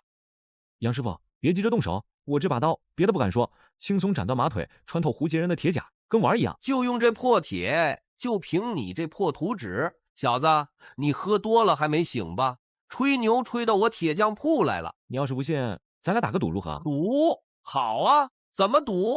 就赌这把刀，我出图纸，你来打造。要是他达不到我说的效果，你要是输了，以后每天给老夫送一坛你酿的好酒，一天都不能断。没问题。但要是你输了呢？切，老夫会输。我要是输了，以后你来我这儿打任何东西，老夫分文不取，全给你免费。好，一言为定。谁反悔，谁是龟儿子。谁反悔，谁是龟儿子。不过我得先声明，断刀的每一个步骤都得完全按照我的要求来，一步都不能错。行，都依你。老夫倒要看看你个毛头小子能玩出什么花样来。赶紧的，老夫的酒坛子已经等不及了。打铁是门手艺活，没个几十年功夫，连门都入不了。这小子懂个屁！等我赢了酒，天天有得喝，美滋滋。等等，杨师傅，这炭不行。炭怎么不行了？这可是花银子买的上好木炭，得处理一下。臭小子，你疯了！你这是糟践东西，这炭还怎么烧？你是不是不想赌了，故意来捣乱的？嚷嚷什么？等会儿你得跪下来感谢我。铁匠铺内炉火烧得正旺，林川指挥着脾气暴躁的杨铁匠，用着闻所未闻的法子锻造兵器，往木炭上抹泥巴。你小子是来打铁的，还是来和泥的？这能把温度提上去？我打了一辈子铁，都没听过这种邪门歪道。杨师傅，别急，温度不够，铁矿里的杂质去不干净，打出来的就是一堆废铁。废话，这我能不知道？可你这法子，咦，这火温度好像真的高了不少。不到半个时辰，铁矿就已完全融化，远超平时的速度。杨铁匠心头一震，看林川的眼神变了。折叠捶打7次就顶天了，百炼刀也不过10次，你小子居然要15次，你是想把这块铁打没吗？杨师傅，别忘了我们的赌约。算你狠！捶打到第13次，铁胚已近乎完美，再无杂质。赢了吧？已经没杂质了。不行，继续折叠到15次，然后给我把它扭成麻花。你小子没完了是吧？我不干了。你还想不想喝酒了？算你狠！喝，为了酒，我忍。一天过去，刀胚出去雏形，杨铁匠摩挲着细长的刀身，心中充满怀疑。这么细，这么轻，还想砍断马腿？别一碰就断了，小子！要是这刀不行，看我怎么收拾你！第3日，战刀终于完成，刀身修长，布满锻打形成的精美纹路。杨铁匠迫不及待地想看他出丑。小子，每一步都是按你说的做的。要是这刀是个样子货，可别赖我，赶紧的让我看看它怎么断。杨师傅，坐稳了，看好。那盾牌可是包了铁皮的，能挡弩箭。你这细胳膊细腿，别把手腕给震断了。一声轻响，林川手中的战刀竟如切豆腐般，直接刺穿了厚实的盾牌。什么？还没完呢！牛腿骨应声而断，断口平滑如镜。这锋利程度，最后一样。你疯了！你要用刀砍刀！清脆的金铁交鸣声后，那把制式战刀竟被一刀两断，掉落在地。没有豁口，连卷刃都没有。反铁，这怎么可能用反铁锻造出如此神兵？杨师傅，愿赌服输，你不会赖账吧？服，我心服口服。小子，你标长，不好了！校尉大人让您立刻过去一趟，出大事了！校尉营内气氛压抑到极点，几位标长全都脸色凝重，仿佛空气都已凝固。校尉大人，什么情况？昨晚巡边的5名弟兄失踪了。失踪？现场有打斗痕迹和血迹，但没有尸体，跟上次你遇到的情况很像。胡劫斥候，他们又来了，而且已经潜入了狼风口。对方既然能干掉我们5名弟兄，必然是精锐中的精锐。他们现在就像藏在暗处的毒蛇，我们必须立刻把他们揪出来。大家都说怎么办？这还不简单，动用所有兵力，把狼风口给我翻个底朝天，就算掘地3尺，也要把他们挖出来。不行，大规模搜捕只会打草惊蛇，万一对方狗急跳墙，对无辜百姓下手怎么办？校尉大人说的是，当务之急是精准找出他们的藏身之处。可狼风口地形复杂，这谈何容易？灵川，你说说你的看法。我要市集的详细地图。有。林川目光如炬，在地图上飞速扫过，大脑疯狂运转，众人连呼吸都放轻了。怎么样？有办法了？有，但我需要人手。怎么样？想到办法了吗？也没有十足把握，只能一试。不过我需要人手。要谁？你说。把狼风口实力最好的士兵挑给我，只需10个人，但必须保证他们能绝对服从我的命令。各标选2人，1刻钟之内带到此处。很快，10人集结完毕。林川扫了一眼，都是熟悉面孔。从现在开始，你们10人组成一支小队，由我担任神长。本次行动异常危险，极有可能会丧命，怕死的现在可以退出。师长，要是怕死，咱们就不会站在这里了。你直接下命令吧。第2点，从现在开始，你们需要无条件执行我的命令。如果做不到，现在退出。如果时常你下的命令是错误的呢，也必须执行吗？是，战场上你只需要执行命令，不需要问为什么。林川严肃的目光从所有人身上扫过。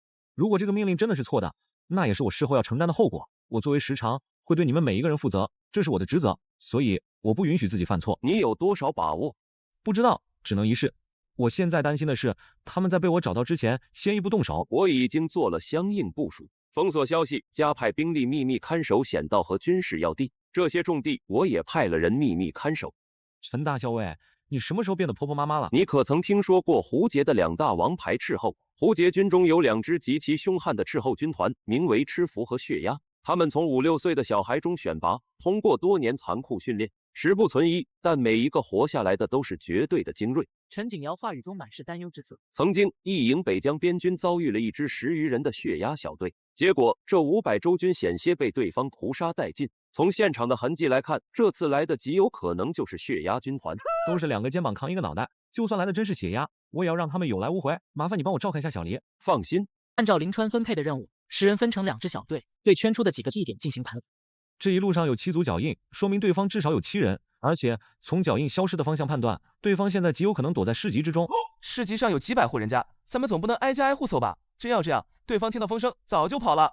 你们假设一下自己是对方，会选择躲藏在市集的什么位置？首先，肯定不能藏在市集中间区域，这样很容易陷入围困，而且暴露的风险也会加大。如果是我肯定选一个视野开阔的地方，给自己留下退路。其次是足够僻静，避免与人接触。林川努力回想着地图上的格局，最终确定出10处敌人可能藏身的地点。这些胡贼潜入之后，肯定会第一时间杀害老百姓，以此来确保自身行踪不暴露。看来只能等到明日，看哪家没有人出门，就可以缩小目标范围。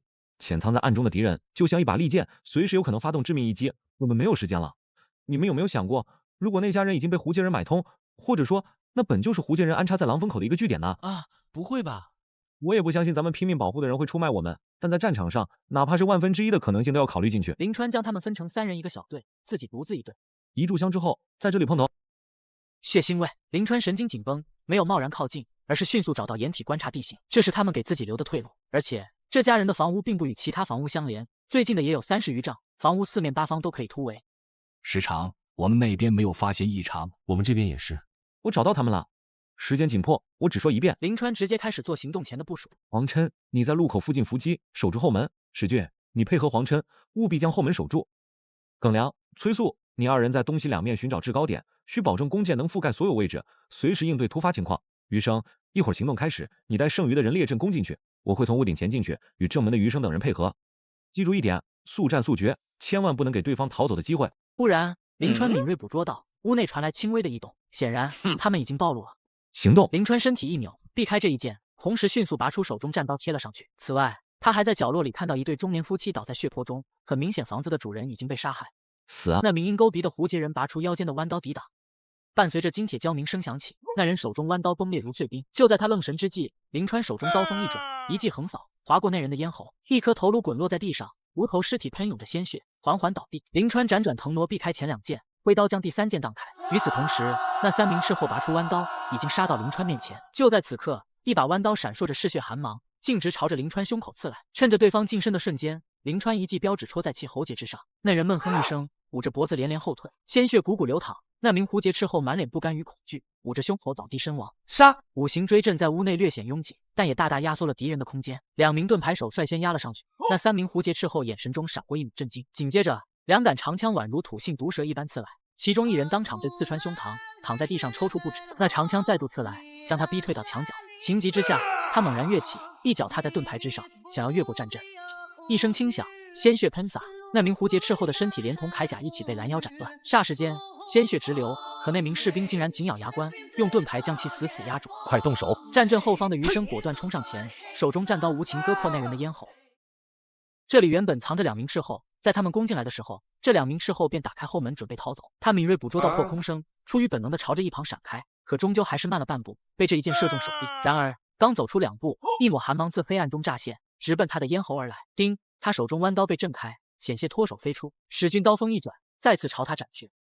又是一支铁剑飞来，那名胡杰斥候只感觉小腿一痛，当场倒地。而史俊也冲了上来，一刀自他的后心刺入。该死的周人！该死的是你们！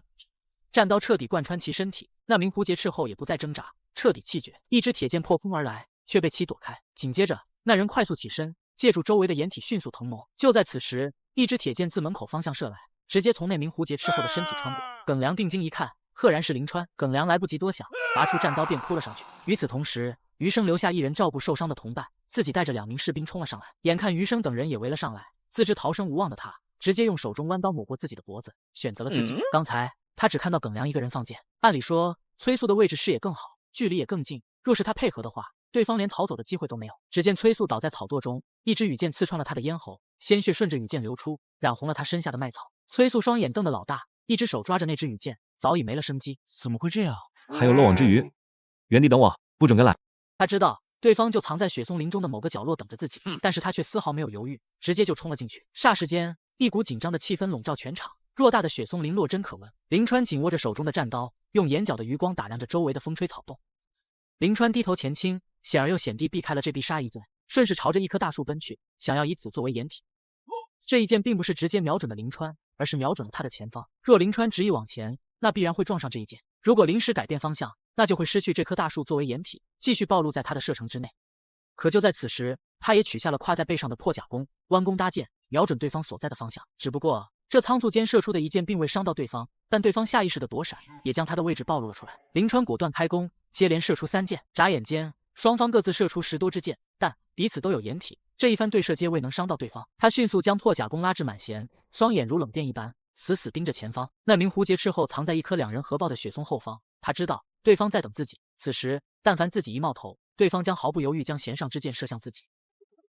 恍然间，他内心隐约生出一股不安，只见他抛出一团松针，自身却从反方向一闪而出。然而他震惊地发现灵川竟然消失了。这名符节斥后顿时一惊，此时想要躲避已然来不及。只见他直接拔出腰间弯刀，侧身对着那只铁剑劈下。然而灵川也持刀扑了上来，双方距离不过10余步，对于他来说眨眼即至。符节斥后再次举刀抵挡，又是一道金铁交鸣声响彻雪松林。他被灵川这势大力沉的一刀震得连连后退。眨眼间，双方交手20余回合，灵川一刀横斩，直奔对方的胸口而去。灵川顿时一惊，一个翻身避开了这一刀，同时手中战刀也斩在了对方的胸甲之上。灵川看到他胸前的衣衫之上绣着一只红色乌鸦，宛如鲜血浸染一般。此外，灵川还注意到对方的弯刀刀脊上多了一条金色纹路，随着刀身弯曲，宛如一条金蛇攀附于刀身之上。很久没有遇到过像样的对手了，你很不错。我觉得把你埋在这里更不错。在接下来的厮杀中，双方各有胜负。灵川被对方一刀划破小腹，而他也刺中其左肩。灵川心中暗自震惊，此人的近战能力竟然不在自己之下。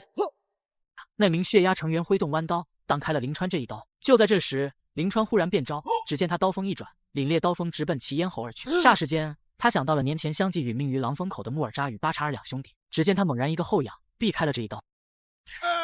魁梧男子直接倒飞出去，直到后背撞到一根大腿粗的雪松才停下来。他只感觉胸口一阵剧痛，体内气息四处乱窜。莫尔扎两兄弟是死在你手中吧？此时的他对于眼前这名少年再不敢有丝毫大意，眼神之中甚至还带着一丝丝的忌惮。不错，是我杀的，而且我马上送你下去见他们。呵呵，你若是知道我是谁，你就断然不会说出这样的话。对于死人的身份，我不感兴趣。年纪轻轻，口气倒不小，真以为我这百夫长是吃素的吗？灵川闻言顿时一惊，血鸦军团的百夫长。不过此时的他已没时间去思考这些，再一次迎了上去。但紧接着灵川又发现一个极为不妙的情况，那就是自己的体力逐渐跟不上。灵川打定主意要速战速决，否则再拖下去对自己更加不利。男子见状直接扑了上来，双手反握弯刀朝着灵川胸口刺来。可就在此时，他发现灵川嘴角露出一抹冷笑，这让他内心涌出一股不安。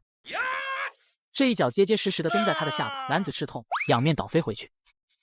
对方倒地之后，也忍痛站起身来。然而他刚起身，便看到灵川手中战刀洒出一片寒芒，紧接着脖子一凉，身体直接顿在原地。顷刻间，鲜血顺着脖子断裂之处喷涌而出，那颗人头也滚落到雪地里，鲜血洒了一地。这一战几乎抽干了他全部力气。半刻钟之后，灵川才站起身来，他将那把金线弯刀收了起来，然后一把提起那颗人头，起身返回。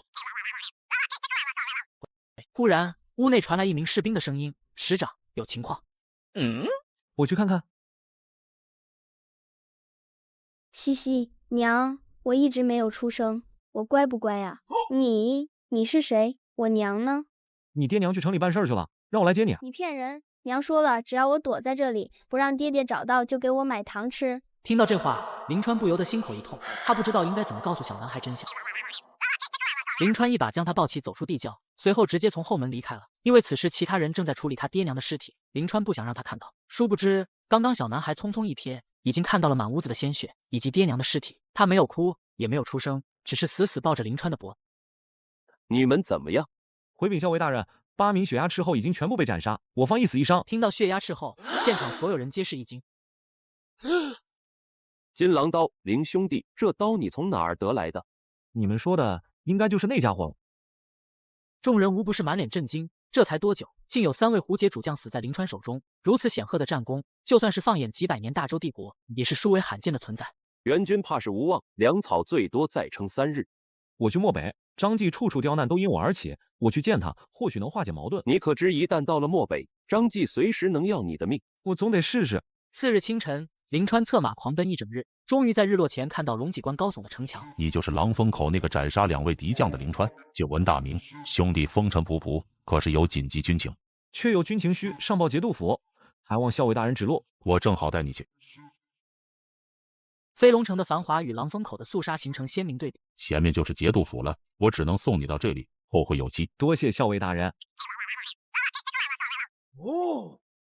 灵川足足等了2个时辰，依旧不见传唤。几位参军大人已经回去休息了，你还是明日再来吧。车帘掀开，张继冷漠的面孔出现。上车吧，我知道你是为粮草和援兵而来。胡节3000精兵已抵狼风口外，仅靠500兵卒根本抵挡不住，而且粮草最多只能坚持3日，请大人立刻发兵发粮。我有一个条件，用你腰间的战刀自刎，为刘武陪葬。大人，刘武之死与我无关。信不信是我的事。战场上你只需执行命令，不需问为什么。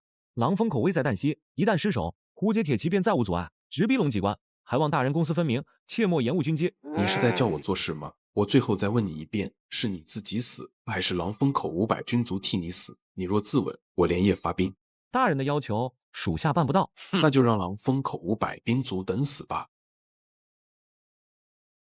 林川曾想过挟持张继，可终究还是忍住了。既然张继这条路走不通，那就只能想其他办法了。听说了吗？胡贼出动2路大军，直奔老龙口和朝天崖而来。以往不都是开春后才开战吗？今年胡杰人为何这般着急？林川听到这消息不由一惊，直觉告诉他，这2支胡杰军团的出动是为狼风口的霍元清打掩护。这位兄弟能否拼个桌？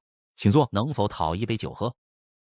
这位兄弟似有心事，不知能否对我这萍水相逢之人说道一二？人生不如意10之8九，能与人言者不足2、3，让先生见笑了。好一个人生不如意10之8九，这杯我敬你。见小兄弟披甲执刀，定是边军士卒，深夜独酌，莫不是思乡心切。国若不存，家将何在？想不到小兄弟也是读书人，我真是看走眼了。在下姓叶，青州人士，还未请教小兄弟名讳。林川见过叶先生，在下求学时顺带学了些占卜之术。既然小兄弟请我喝了酒，那我就送你一卦，或许能帮你指条明路。还望先生指点迷津。你当下必是遇到难题，想来飞龙城求助，奈何处处碰壁，求助无门。那叶先生所说的明路是指？林兄弟，叶某告辞。谋事在人，成事在天，后会有期。午时刚到，飞龙城方向传来一阵马蹄声，石于其飞快奔来。灵川兄弟，真的是你？你怎么在这里？我见你们行色匆匆，这是有什么紧急军情吗？大将军要亲自到大营点兵，前往老龙口和朝天崖布防御你。林川顿时眼前一亮，难怪叶先生说自己来这里或许能找到一条明路。军务在身，就不与你多聊了，我先行一步。林川在庭中来回踱步，现在已经知道大将军要路过此地，自己要做的就是将其拦下来，这是他唯一的机会。一面玄色大旗之上绣着一个硕大的炉字，在风中猎猎作响。狼风口标长林川，求见大将军。尽管林川已经将声音提到最高，却还是被淹没在如雷的马蹄声中。何人挡道？速速闪开！面对这几次而来的长枪，林川不闪不避，直到枪锋距离脖子不足1尺时，他猛然出手，一把抓住枪库。你是何人的部下，竟敢拦大将军的路，想死吗？樊校尉，此人来历不明，以下犯上，定是心怀不轨，速速拿下！慢着，老夫征战半生，什么刀山火海没淌过，区区一个少年，又何足道哉？你是何人？属下狼风口陈景尧麾下标长林川，求见大将军。听到林川这个名字，卢运筹神色微微一变，因为前不久他曾在寝宫簿上见到过这个名字。你可知延误军机该当何罪？情况紧急，属下也是迫不得已。带他去大营。林川远远便看到一座巍峨园门，后方是一眼望不到头的营房。卢运筹登上点将台，鼓将挥动鼓槌，擂响战鼓。全体将士，数万将士齐声大喊，声如雷震。卢运筹轻抬右手，鼓声与呼喊声戛然而止。片刻之后，林川注意到带自己过来的2名亲兵悄悄离开了，他敏锐察觉到一丝不安。林川前脚离开，后脚便有一名脸带刀疤的校尉带着几名持刀士兵冲了进去，然而房中空空如也。人跑了，怎么办？我去禀告张大人，你们赶紧去找。站住！林川只能左突右拐，不断变换方向，可追的人越来越多。此人盗取机密，乃是胡杰的碟子，快给我抓住他！他已经做好了拼命的准备。给我拿下！住手！谁让你们再次抓人的？叶大人明察，属下一直带着兄弟们巡营，不敢有丝毫懈怠。是罗校尉说此人是胡杰人的碟子，那你们自己去查。若此人真是碟子，你们自己把脖子洗干净。如果证明他不是碟子，罗校尉是不是要给个说法？一时间，罗校尉脸色变得无比难看。樊校尉，把人带走。林兄弟，我可是又救了你一次啊！多谢叶先生出手相救。跟你开个玩笑，走，我带你见大将军去。进来吧。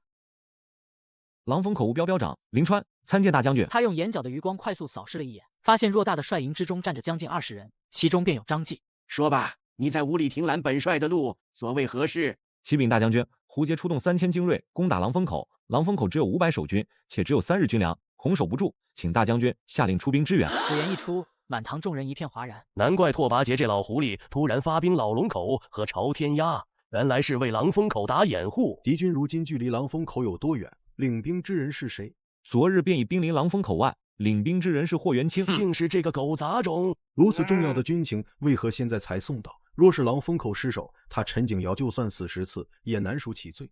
将军明鉴，陈校尉派来的信使3日前就已经返回狼风口了。属下昨日天黑前也已经将消息送入节度府之中。此言一出，现场一众将领无不是勃然大怒。谁能告诉本将这是怎么回事？禀大将军，几日前狼风口确实有传信，不过卑职觉得狼风口地势险要，易守难攻。当年5000胡羯人都未能攻下，这次才3000敌人，想要守住也是轻而易举。粮草呢？朝廷的粮草本来年前就该到的，可因大雪延误至今未到，城中粮草也所剩不多，卑职便让陈景尧就近征粮。你先下去吧。大将军，我的话你没听见吗？属下告退。本以为只要见到大将军卢运筹，一切问题都会迎刃而解，可事实证明自己的想法太天真了。又等了一会，张继也出来了。别以为见到大将军就能翻身，在我眼里，你依然是一只蝼蚁。看着那道背影，凌川是真的动了杀心。凌川兄弟，大将军叫你进去。属下参见大将军。你是不是觉得我没有处置张继，是官官相护，全然不顾边境安危？属下不敢。你都敢拦老夫的帅旗了，什么敢不敢的？张继与你的恩怨我都知道了，但我眼下却不能动他。为什么？年轻人，你太小看我卢运筹了。之所以暂时不能动他，是因为他老丈人是户部尚书兼度支使，若是我办了他，往后北疆40万大军的军衣粮草都将是大问题。听到这番话，凌川恍然大悟。粮草的事情我已经让叶世珍去办了，你无需担心。不过胡杰对老龙口和朝天崖各发兵2万，我已经抽不出兵力援助狼风口了。听闻此言，凌川内心顿时一紧，所有的希望都破灭。大将军，狼风口有多重要，想必不用我多言。若是被胡贼攻破，500守军死则死也，可数百里疆土和成千上万的百姓都将被胡劫铁骑踏碎。给我站着！堂堂7尺男儿，跪天跪地跪天子跪父母，唯独不能对权势下跪。我北疆边军骨头比铁硬，哪怕站着死也不跪着生。大将军，属下有个办法，或许和解狼风口之急。是真，如今北疆大营还有多少可用之兵，你应该比我更清楚。属下明白，但大将军别忘了，我们还有一支队伍，死字营。不行，死字营之中不乏穷凶极恶之辈，一旦脱困，恐出祸患。大将军，我能管束他们。你可知道死字营中都是些什么人？你拿什么管束？属下愿以项上人头立下军令状。你可知军中无戏言？属下知道，不过属下有几点请求，请大将军准许。说吧。恭喜凌校尉，此次若无先生相助，别说援军，估计连1粒军粮都看不到。我代表狼风口500兄弟，谢过先生。所有人都带着脚镣，一个个面黄肌瘦，目光暗淡，宛如行尸走肉。我需要1000人，随我一起去杀敌。我无法保证你们都能活着回来，但我可以拍着胸脯告诉你们，只要跟我去，无论生死，往后你们都将解除奴籍，堂堂正正做人。此言一出，所有军奴只感觉脑海中一声惊雷炸响，浑浊的眼神中写满了不可置信。这位将军，你说的可是真的？我不是将军，1个时辰前我还只是一位标长，刚被卢帅提为校尉。不过我刚才的话却是卢帅亲口允诺的，不信你们可以问卢帅身边的参军叶大人。卢帅确实答应了，只不过有一个条件，那就是你们必须全程听从凌校尉的命令，若有不从者，全员问斩。好，我们跟你干，我们跟你干，大不了就是一死，只要活下来就能翻身。并不是谁都够资格跟着我，因为此次行动9死1生，曾参军入伍者出列。顿时人群中一阵骚动，陆陆续续便有500余人出列。能骑马射箭者出列，人群之中再次人影晃动，足600余人出列。人已经选出来了，战马和兵甲我已经让人去武库点取了，很快就能送过来。叶先生今日之恩，凌川没齿难忘。若我还能活下来的话，定当报答。昨晚我跟你说，我曾学过算卦，真不是诓你。我看你面相，绝非短命之人。我等你凯旋的消息。记住，从现在开始，你们便是一名战兵。此次出战，既是杀敌，也是正命。是。从现在起，我任你们为标长，各统领100人队伍。这10人满脸错愕，这就直接当标长了？不用惊讶，我让你们当标长，是对你们的信任和对你们能力的肯定。有什么本事都使出来。要是觉得自己当不了这个标长，趁早让位置。明白。出发。迎川没有走关内，而是选择了从另一方向出关，绕到狼风口以北，从后方包夹霍元清的队伍，但需要多花整整1天的时间。校尉，人马已连续奔袭2天1夜，急需休整。我知道，但狼风口能撑多久是未知数，我们慢1刻，他们就多1分危险。有谁熟悉地形？来见我。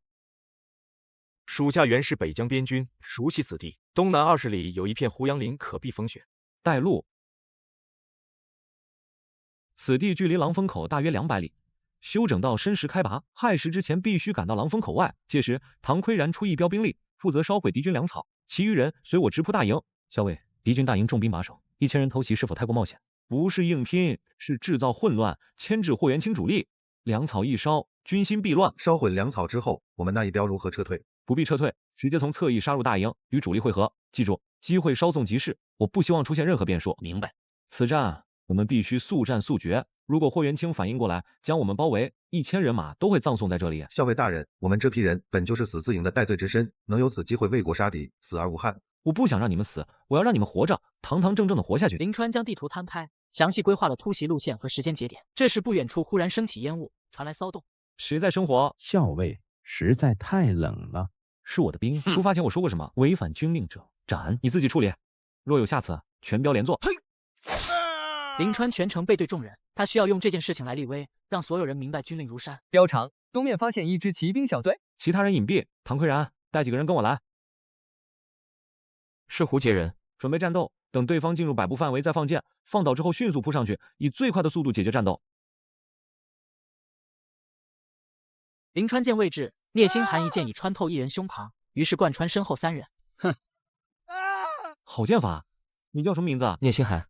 以后你跟在我身边。是。校尉大人，这支小队可能是被烟吸引，附近难保没有大批胡杰军队，我带几个人去看看情况。好，切莫打草惊蛇。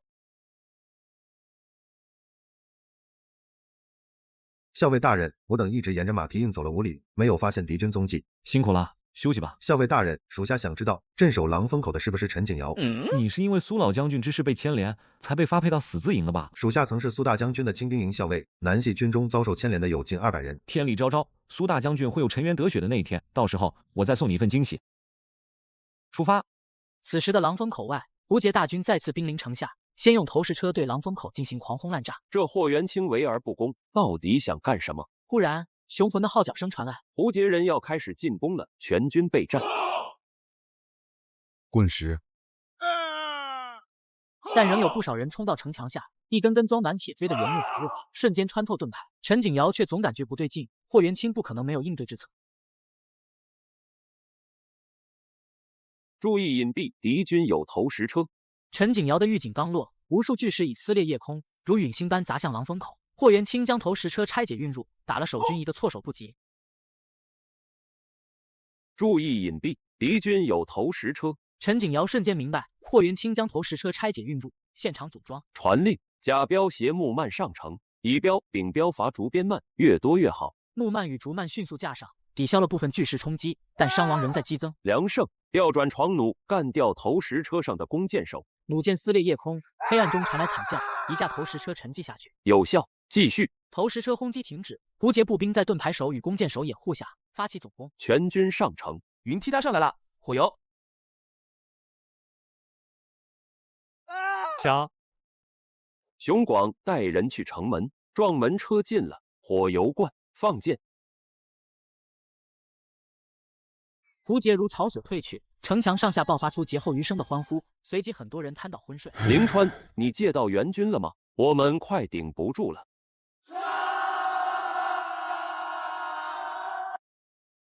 师长，这些狗胡贼怎么杀不完啊？哼，你只管杀就行了，总有杀完的时候。余生肩膀中箭，全然不顾。城门方向，撞门车距离城门不足30步。火油，数十个装满火油的瓦罐被抛出，砸在工程车之上。放箭。收兵。随着胡杰士兵如潮水般撤去，城墙之上响起了浪潮一般的欢呼声。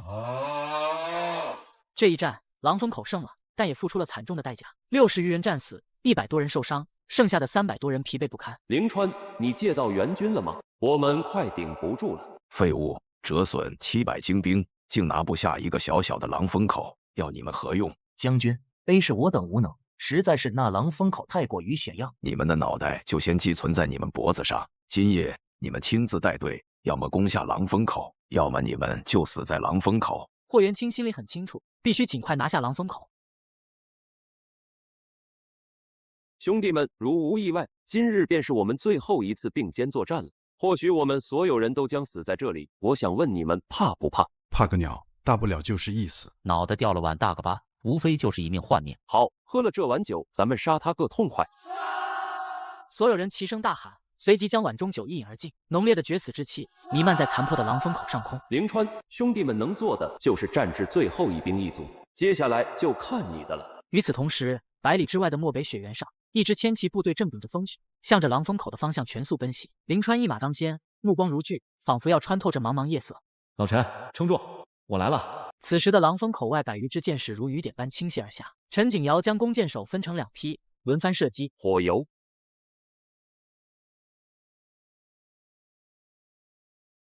投石车准备，今天就算是把狼峰口轰平，也要攻下来。尽管陈景瑶早已准备了足够的木蔓跟竹蔓，可面对这种猛攻，还是毫无办法。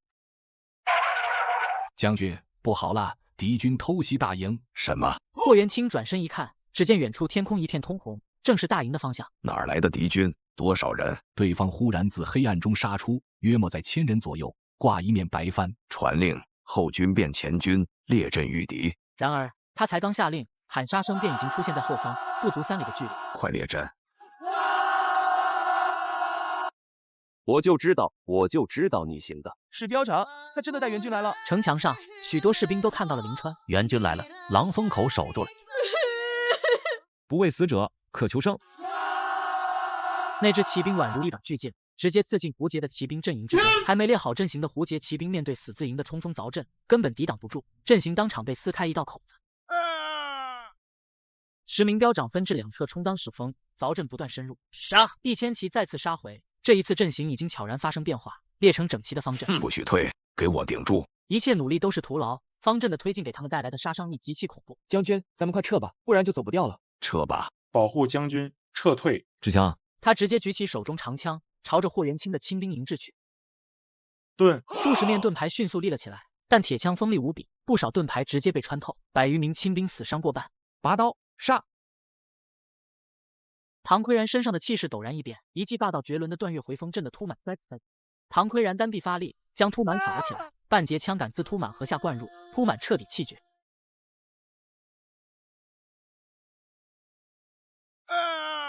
战马嘶鸣倒地，霍元清趁机逃走。别追了，先解决战斗。不消片刻，霍元清留下的亲兵全部被斩杀。上来，我们上来！城墙上下，死字营成员和守军爆发了震天的欢呼声。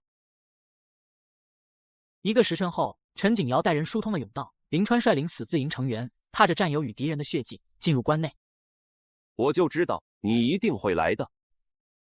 还好赶上了。随着死字营入城，劫后余生的守军和百姓中爆发出震天的欢呼，林川的名字响彻云霄。把受伤的战马杀了，让兄弟们先吃上一顿热食。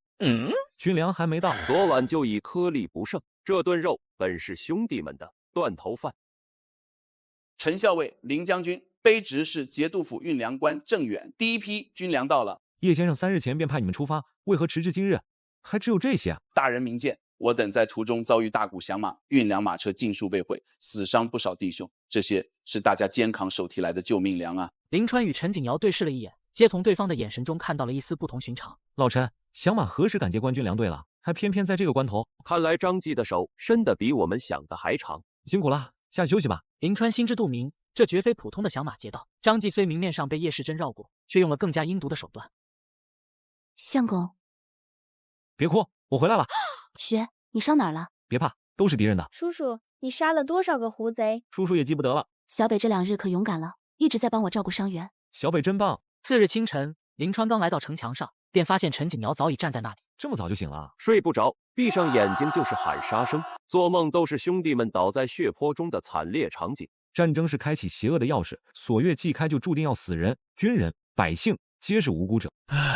这一战折了多少弟兄？战死213人，68人终身残疾，54人失去战力，剩下的160多人个个带伤。朱谦死了，与丙彪仅剩的20多人被敌人的铁骑踩成了肉泥。熊广死了，被人用长枪钉死在那里，一直到鲜血流尽。校尉大人，胡杰人留在城外的粮草军械，我带人全部运回来了。我跟陈校尉等你很久了。陈景瑶一愣，大步冲上前，抓着唐奎然的肩膀，失声道：三哥，真的是你，你还活着，太好了。陈景瑶在见到昔日兄弟的瞬间，热泪再也止不住的滚落下来。三哥，你怎么变成这样了？唐奎然轻叹一声，将半年前南疆那场动乱，以及自己如何被发配到北疆的过程一一道出。其他兄弟呢？你可知他们的下落？大哥和6弟当场被斩首，二哥下落不明。我与其他几位兄弟被抓入大牢，之后便彻底没了联系。陈景瑶重重一拳砸在城墙上。该死！3年前，陈景瑶离开南系军转投北系军，曾被兄弟们误解。他深知苏老将军对自己的器重，没想到那一别竟然成了永别。今日再见你，早已是物是人非。胡杰人留下的粮食可不少，还有许多活牛羊，今晚可以给兄弟们改善一下伙食了。前晚你们不是已经把胡杰人的粮草给烧了吗？原本的计划确实是烧掉敌军粮草，不过回头一想，若是能救下狼风口，这些粮草物资都会成为我们的战利品。所以最终我只是让刘晏带一标兵力焚烧了几座空帐，其目的是让敌军感到恐慌。陈景瑶与唐奎然都露出赞许与钦佩的目光。此次缴获的600余匹战马，可是一笔巨额财富。林川询问了这一战的战损，随后让个标长总结这一战的心得。这一战，他们折损了200余人。这一战，咱们虽然打赢了，但却赢得侥幸。校尉大人所言极是，若非抢占先机，我们必败无疑。所以接下来这段时间，咱们除了帮助狼风口完成修缮工作，还得加紧操练，不然下一战我们未必能这么幸运。看来还得麻烦陈校尉了。你小子才升了校尉就开始使唤起我来了是吧？嗨，没办法，咱们这儿都是一群大老粗，就你读书最多。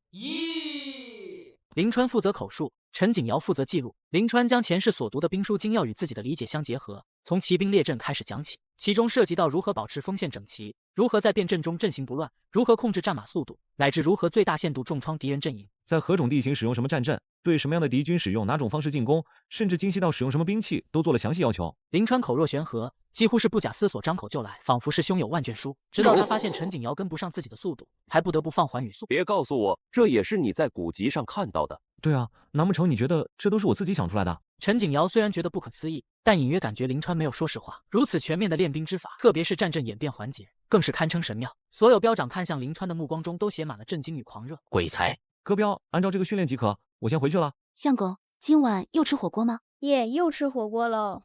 今天有客人，得多做些。有客人？谁呀？嘿嘿，一会儿你就知道了。老七，我第一次去校尉家里吃饭，空着手去不妥吧？没事，凌川不是市侩的人，而且那小子做的一手好菜，一般人想吃还吃不上呢。先坐会儿，火锅马上就好了。校尉大人，这里不是军营，更何况大家都不是外人，不用那么拘谨。相公，是客人到了吗？属下唐奎然见过夫人。唐奎然全程垂手，不敢乱看。三哥，真的是你吗？小黎。唐奎然声音颤抖，两行热泪夺眶滚下。小黎，真的是你？你怎么？陈景瑶将苏黎的遭遇和与林川成亲的来龙去脉讲了一遍，唐奎然才算是明白过来。老七，你咋不早点告诉我？这不准备给你一份惊喜吗？翻滚的火锅和浓郁的香气让伤感的氛围淡了很。小黎，对不起，我作为大将军的精兵校尉，却没能护住他，对不起。三哥，这不怪你，反倒是你们被苏家连累。唐奎然将苏老将军回朝后被禁军扣押，随后被火速问斩的过程一一道出，他内心充满了自责。我一直自责，无数次在梦中惊醒。大将军被害，归根结底是功高震主，加上南疆战乱已彻底平定，他的存在只会让那位如坐针毡。陈景瑶指了指头顶的天空，那些被大将军打压的人，借助陛下的猜疑，在背后推波助澜，构陷子虚乌有的证据，这些人才更该死。事后我也怀疑苏家军里是不是出了内鬼，我也一直在暗中调查，可始终没有头绪。想要给大将军翻案，仅凭你我二人根本没希望。别忘了，还有我们。对，还有我们。强如大将军在皇权面前依旧如此，我们想要报仇又谈何容易？那是因为苏大将军还不够强。虽然南系军被称之为苏家军，但你们心里很清楚，苏大将军到底有没有彻底掌控这支军团？二人对视一眼，皆点头。苏家军中存在不少派系，不少中层将领都是朝中重臣送进来镀金的子嗣。仅仅是军队还不够，还得在朝中扶植自己的人，就算不能左右朝堂局势，也得时刻了解朝堂之上的风吹草动。除此之外，还得在商贾领域积累足够的财富，不能让别人用军饷粮草来卡脖子。你该不会是……我对当皇帝没兴趣，除非什么？除非我娘子想当皇后。苏黎内心无比感动，林川的意思已经很明显，他愿意为自己打下整座江山。陈景瑶和唐奎然更多的是震惊，林川的这些想法足以让他们抄家灭门。相公，怎么了？你对小黎太好了，小黎这辈子都无法报答。那就下辈子再报答。小北在呢？已经睡啦。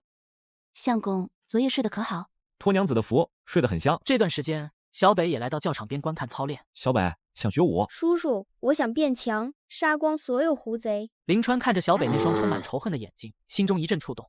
好，等你再长大些，叔叔亲自教你。按照林川制定的练兵之法，士兵们分成2批操练，部族主要训练五行追阵，骑兵则是练习战阵演变和骑射。校尉大人，兄弟们进步神速啊！这才刚开始，还早着呢。凌川节度府来人了，说是有紧急军情。什么军情？胡杰大军在老龙口和朝天亚突然撤兵了。林川眉头一皱，这不对劲，撤得这么突然，怕是有诈。会不会是调虎离山？我也这么想，霍拔杰这老狐狸不会轻易罢休。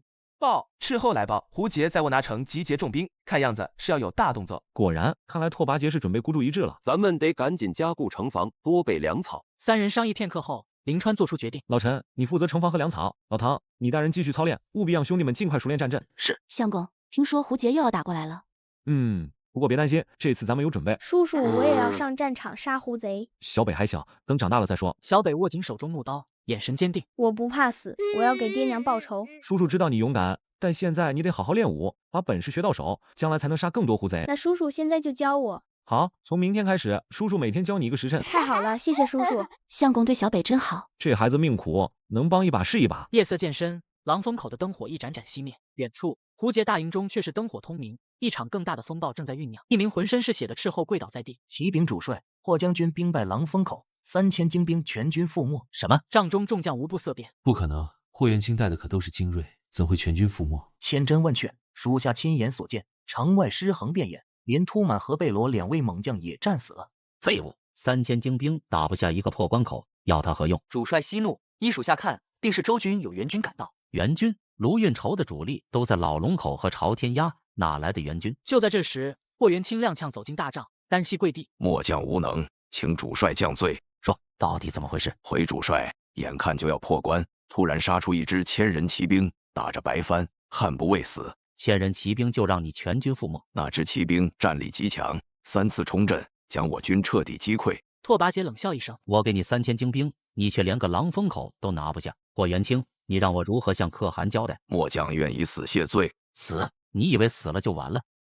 来人，将霍元清押入大牢，听候发落。2名亲兵上前，将霍元清拖了出去。主帅，现在怎么办？狼风口必须拿下，否则我军南征计划将功亏一篑。主帅，不如让末将率1万精兵踏平狼风口。1万？我给你2万。这次无论如何都要把狼风口给我夷为平地。末将领命。拓跋杰目光阴冷，扫过众将，传令下去，全军备战。10日后，大军压境，我要亲自督战。众将是。灵川，我记住你了。一场更大的风暴正在席卷而来。一名斥候匆匆赶来，气喘吁吁。胡杰大军正在沃拿城集结，约有2万之众。斥候预估10日后将兵临城下。2万，拓跋杰真是孤注一掷了。看来霍元清的惨败彻底激怒了那老狐狸。2万大军，咱们这点人马，这仗没法打啊！就算死战，也是徒增伤亡，必须求援。老陈，咱们现在能作战的兵力有多少？死资营还剩800多人，加上狼风口守军不到300，一共1100人。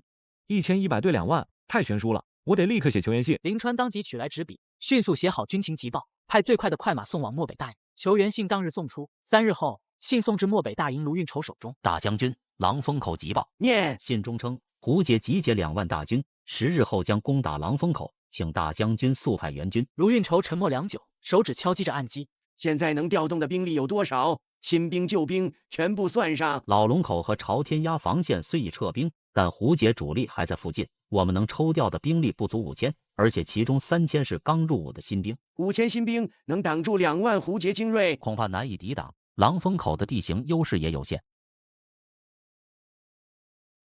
传令调3000部族驰援狼风口，另外让将来率1000骑兵随行。大将军，4000人会不会太少了？这是我能调动的极限了。若老龙口和朝天鸭再出变故，漠北大营将形同虚设。是，属下立刻去办。与此同时，狼风口也在紧张备战，所有人都清楚，这是他们面临的最残酷的一战。加快进度，10日内必须完工，这是咱们的最后一道防线。校尉大人放心，我们日夜赶工，绝不拖后腿。都给我打起精神来！这次来的可是2万胡杰大军，咱们要让他们知道，死字营的刀比他们的命硬。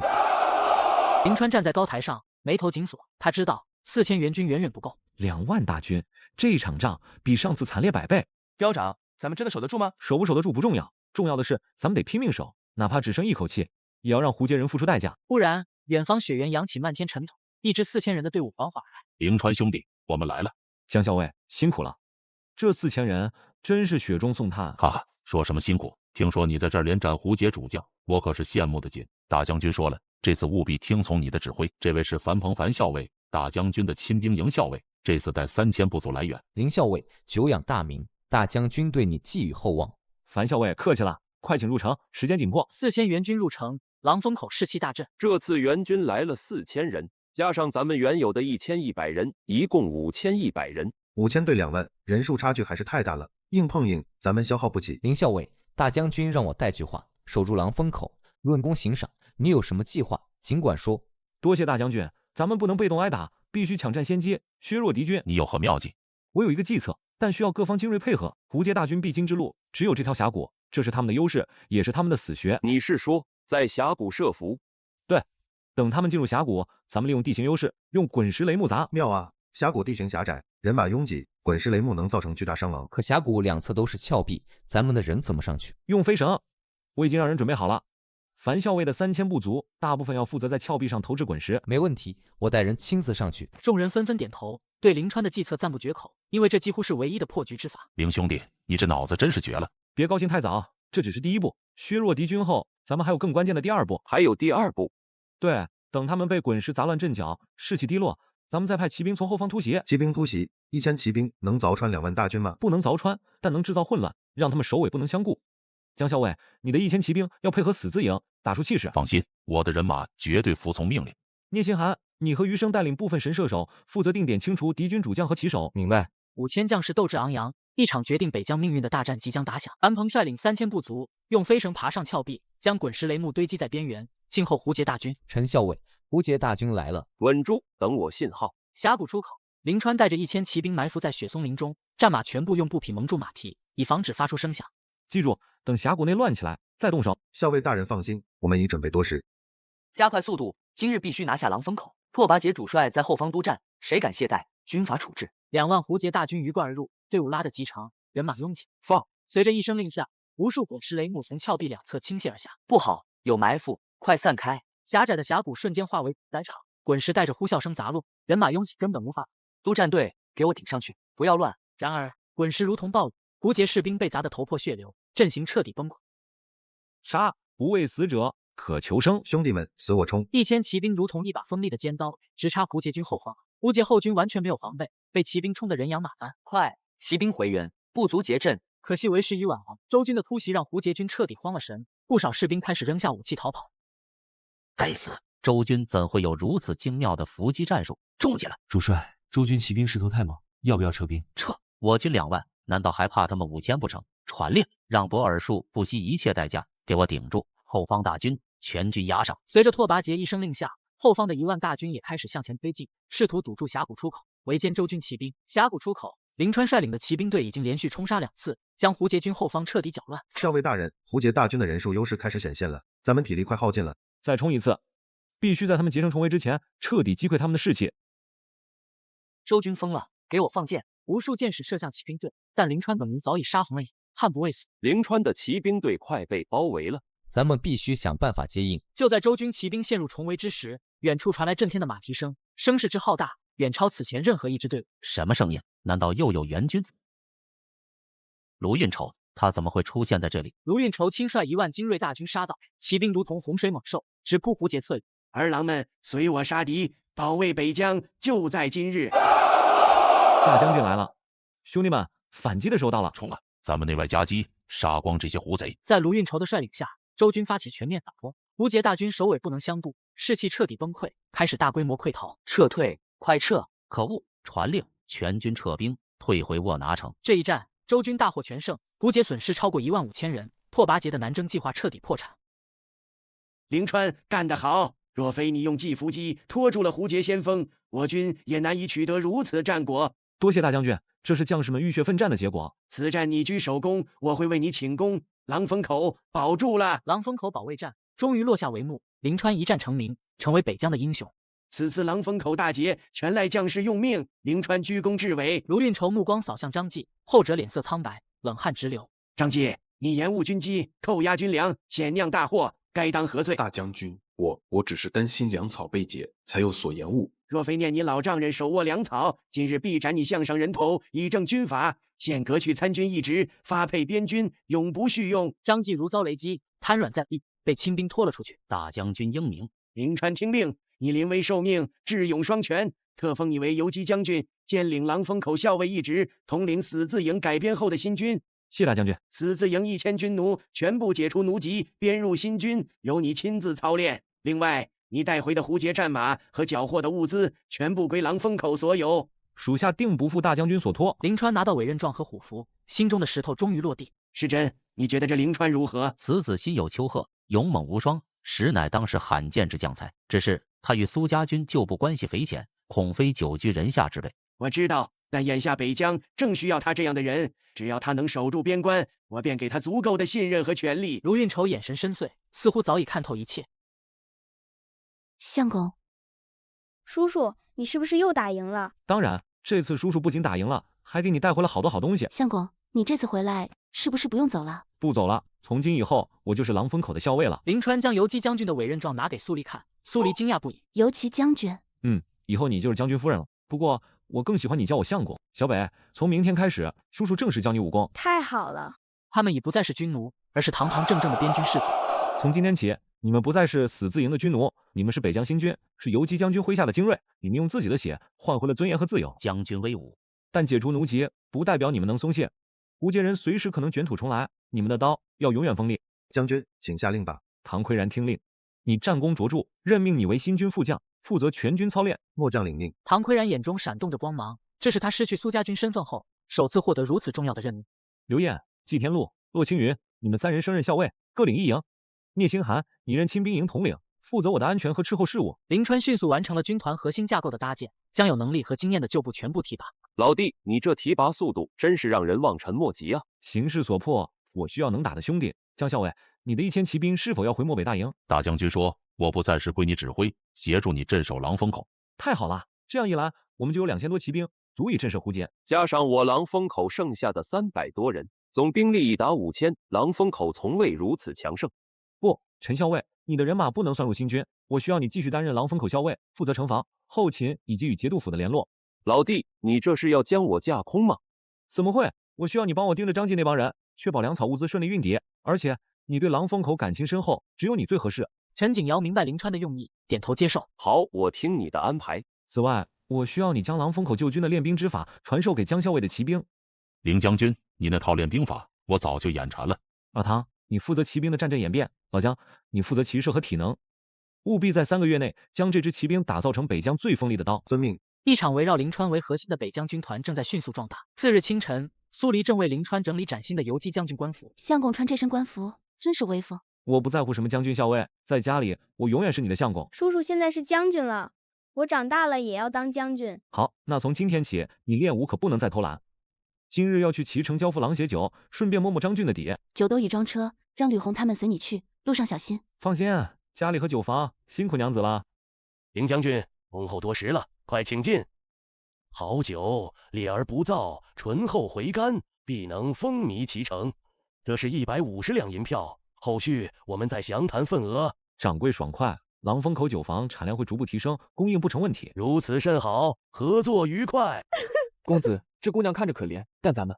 你叫什么名字？俺叫翠花。公子，您买下俺吧，俺力气大，什么活都能干。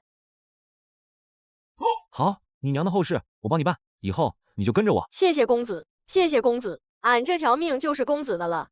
公子，这翠花姑娘真是神力啊！乱世之中，此等天赋异禀之人埋没了可惜。公子，方才在齐云阁，我听到些闲话，关于云岚县那个校尉张俊的，说他与齐兄张继一脉相承，在云岚县横行霸道。看来我们和这位张校尉迟早要打交道。公子如今是游击将军，难道还怕他一个县校尉？非是惧怕，而是要知道打蛇该打何处7寸。狼风口又添一块璞玉，而接下来的风雨只怕会更急。陶阳出声，酒房大院内，30名被救女子整齐列队，苏黎站在他们面前，范协在一旁协助。从今日起，这里便是大家的安身立命之所，只要勤勉，衣食无忧，月钱照发。谢夫人。现在各自按分派的工序开始工作。相公，这位是？她叫翠花，在脐城遇到的，以后留在酒房做些力气活。翠花，欢迎你。夫人好，俺力气大，有啥重活都交给俺。天哪，这姑娘是神力啊！公子，这真是捡到宝了。看来酒房的搬运工序效率能提升数倍了。将军，您来了。唐副将，给你送个新兵。翠花，演示一下。是，公子。这天生神力，将军，此女若习得武艺，必是一员悍将。正合我意。从今日起，你亲自教导翠花武艺根基。末将领命。余生你也一同受训，你的天赋在于灵巧迅捷，与翠花正好互补。是。将军，近日狼风口外围发现几批陌生面孔，行为鬼祟，看其行动做派，不似普通百姓，也非胡杰探子，是张继的狗腿子，闻到味儿了，不必打草惊蛇，加派人手反向盯住他们。明白。下盘要稳，力从地起，贯通腰背，再打相间。翠花是一把未开封的重剑，余生则是一柄亟待淬炼的匕首。而张晋那边的暗探，看来云岚县之事必须加快步伐了。转天，临川来到了天香楼，与少东家谢之命相对而坐，桌上放着2杯狼血酒。凌将军，此酒当真霸道凛冽，却又回味绵长。谢兄是懂酒之人，此酒名为狼血，产自我狼风口酒坊。如今云岚县酒市已被福临门垄断大半，他们背靠张校尉，强买强卖，天香楼已是举步维艰。我欲以天香楼为据点，在云岚县售卖狼血酒，所得利润你3我7，我可保你天香楼无人敢在明面欺压。将军可知那福临门背后是张君谋？我自然知道，我与他兄长张继本就势同水火。好，愿与将军共进退。此外，还需谢兄帮我暗中收集张俊贪赃枉法与响马勾结的证据。此事风险极大，但张俊此人，我早已不耻其为人。将军，此事我应下了。废物！土宝被端，郭素被杀，兵甲和女人全丢了。大人息怒，那凌川行事狠辣，我们实在不是对手。凌川断我们财路，此仇必报。大人，我们该如何行事？他不是开了酒坊吗？你去安排人在他运酒路上把酒劫了，做得干净点，扮作响马。是。还有天香楼的谢之命似乎与凌川接触甚密，一个穷酸书生也敢跟我作对，盯紧他，找到机会让他和破酒楼一起消失。将军与谢公子合作已定，我们是否要加派人手运送酒水？必然如此。下次运酒由你带队，多带一队弟兄。若遇劫道，不必留守，务必擒下活口。是。翠花儿怕吗？公子，俺不怕，俺力气大，能保护公子喝酒。回到狼风口，让你唐师傅教你马上功夫。张俊，你最好别让我抓到把柄，否则你就是扳倒张继的第一块敲门砖。刚回到狼风口，临川便找上了陈景尧，两人站在地图前。上面标注着云岚县至狼风口的路线。通往云岚县的道路有3条，最险的是黑风峡，最适合伏击。张俊若想动手，此地是首选。和我想的一样，下次运酒就让吕红走黑风峡。明知山有虎，偏向虎山行。不让他们动手，我们怎么抓得到尾巴？我已让聂星寒提前带斥候埋伏在2侧山崖，引蛇出洞，好计策。只是我们与张俊可就彻底撕破脸了。从他派人窥探狼风口那刻起，脸皮就已经撕破了。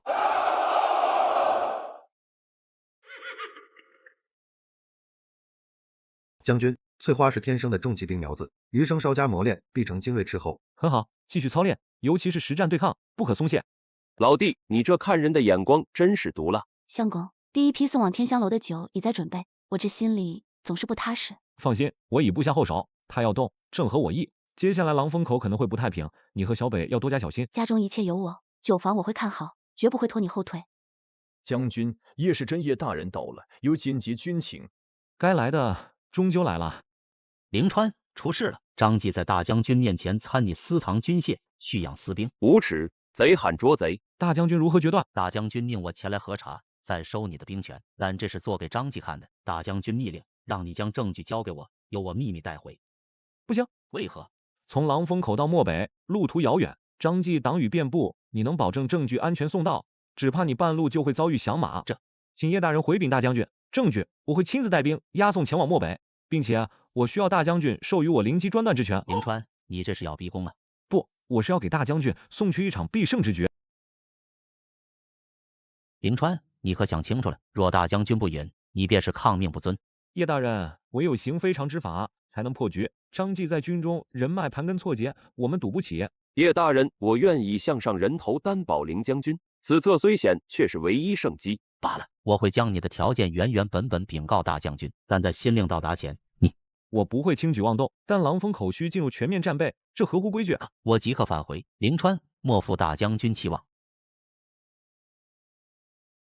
弟兄们，我们刚刚打赢胡杰，但有些人见不得我们过安生日子，他们在暗处编织罪名，预置我等于死地。死战！死战！死战！好，从即日起，狼风口进入1级战备，哨卡加倍，巡逻增加，所有训练按实战标准。唐奎然，末将在，由你暂代我军务，统筹防务与训练，尤其注意南面动向。聂星寒，属下在。事后营把网撒出去，我要所有通往漠北道路的详情以及任何可疑动向。翠花、余生在。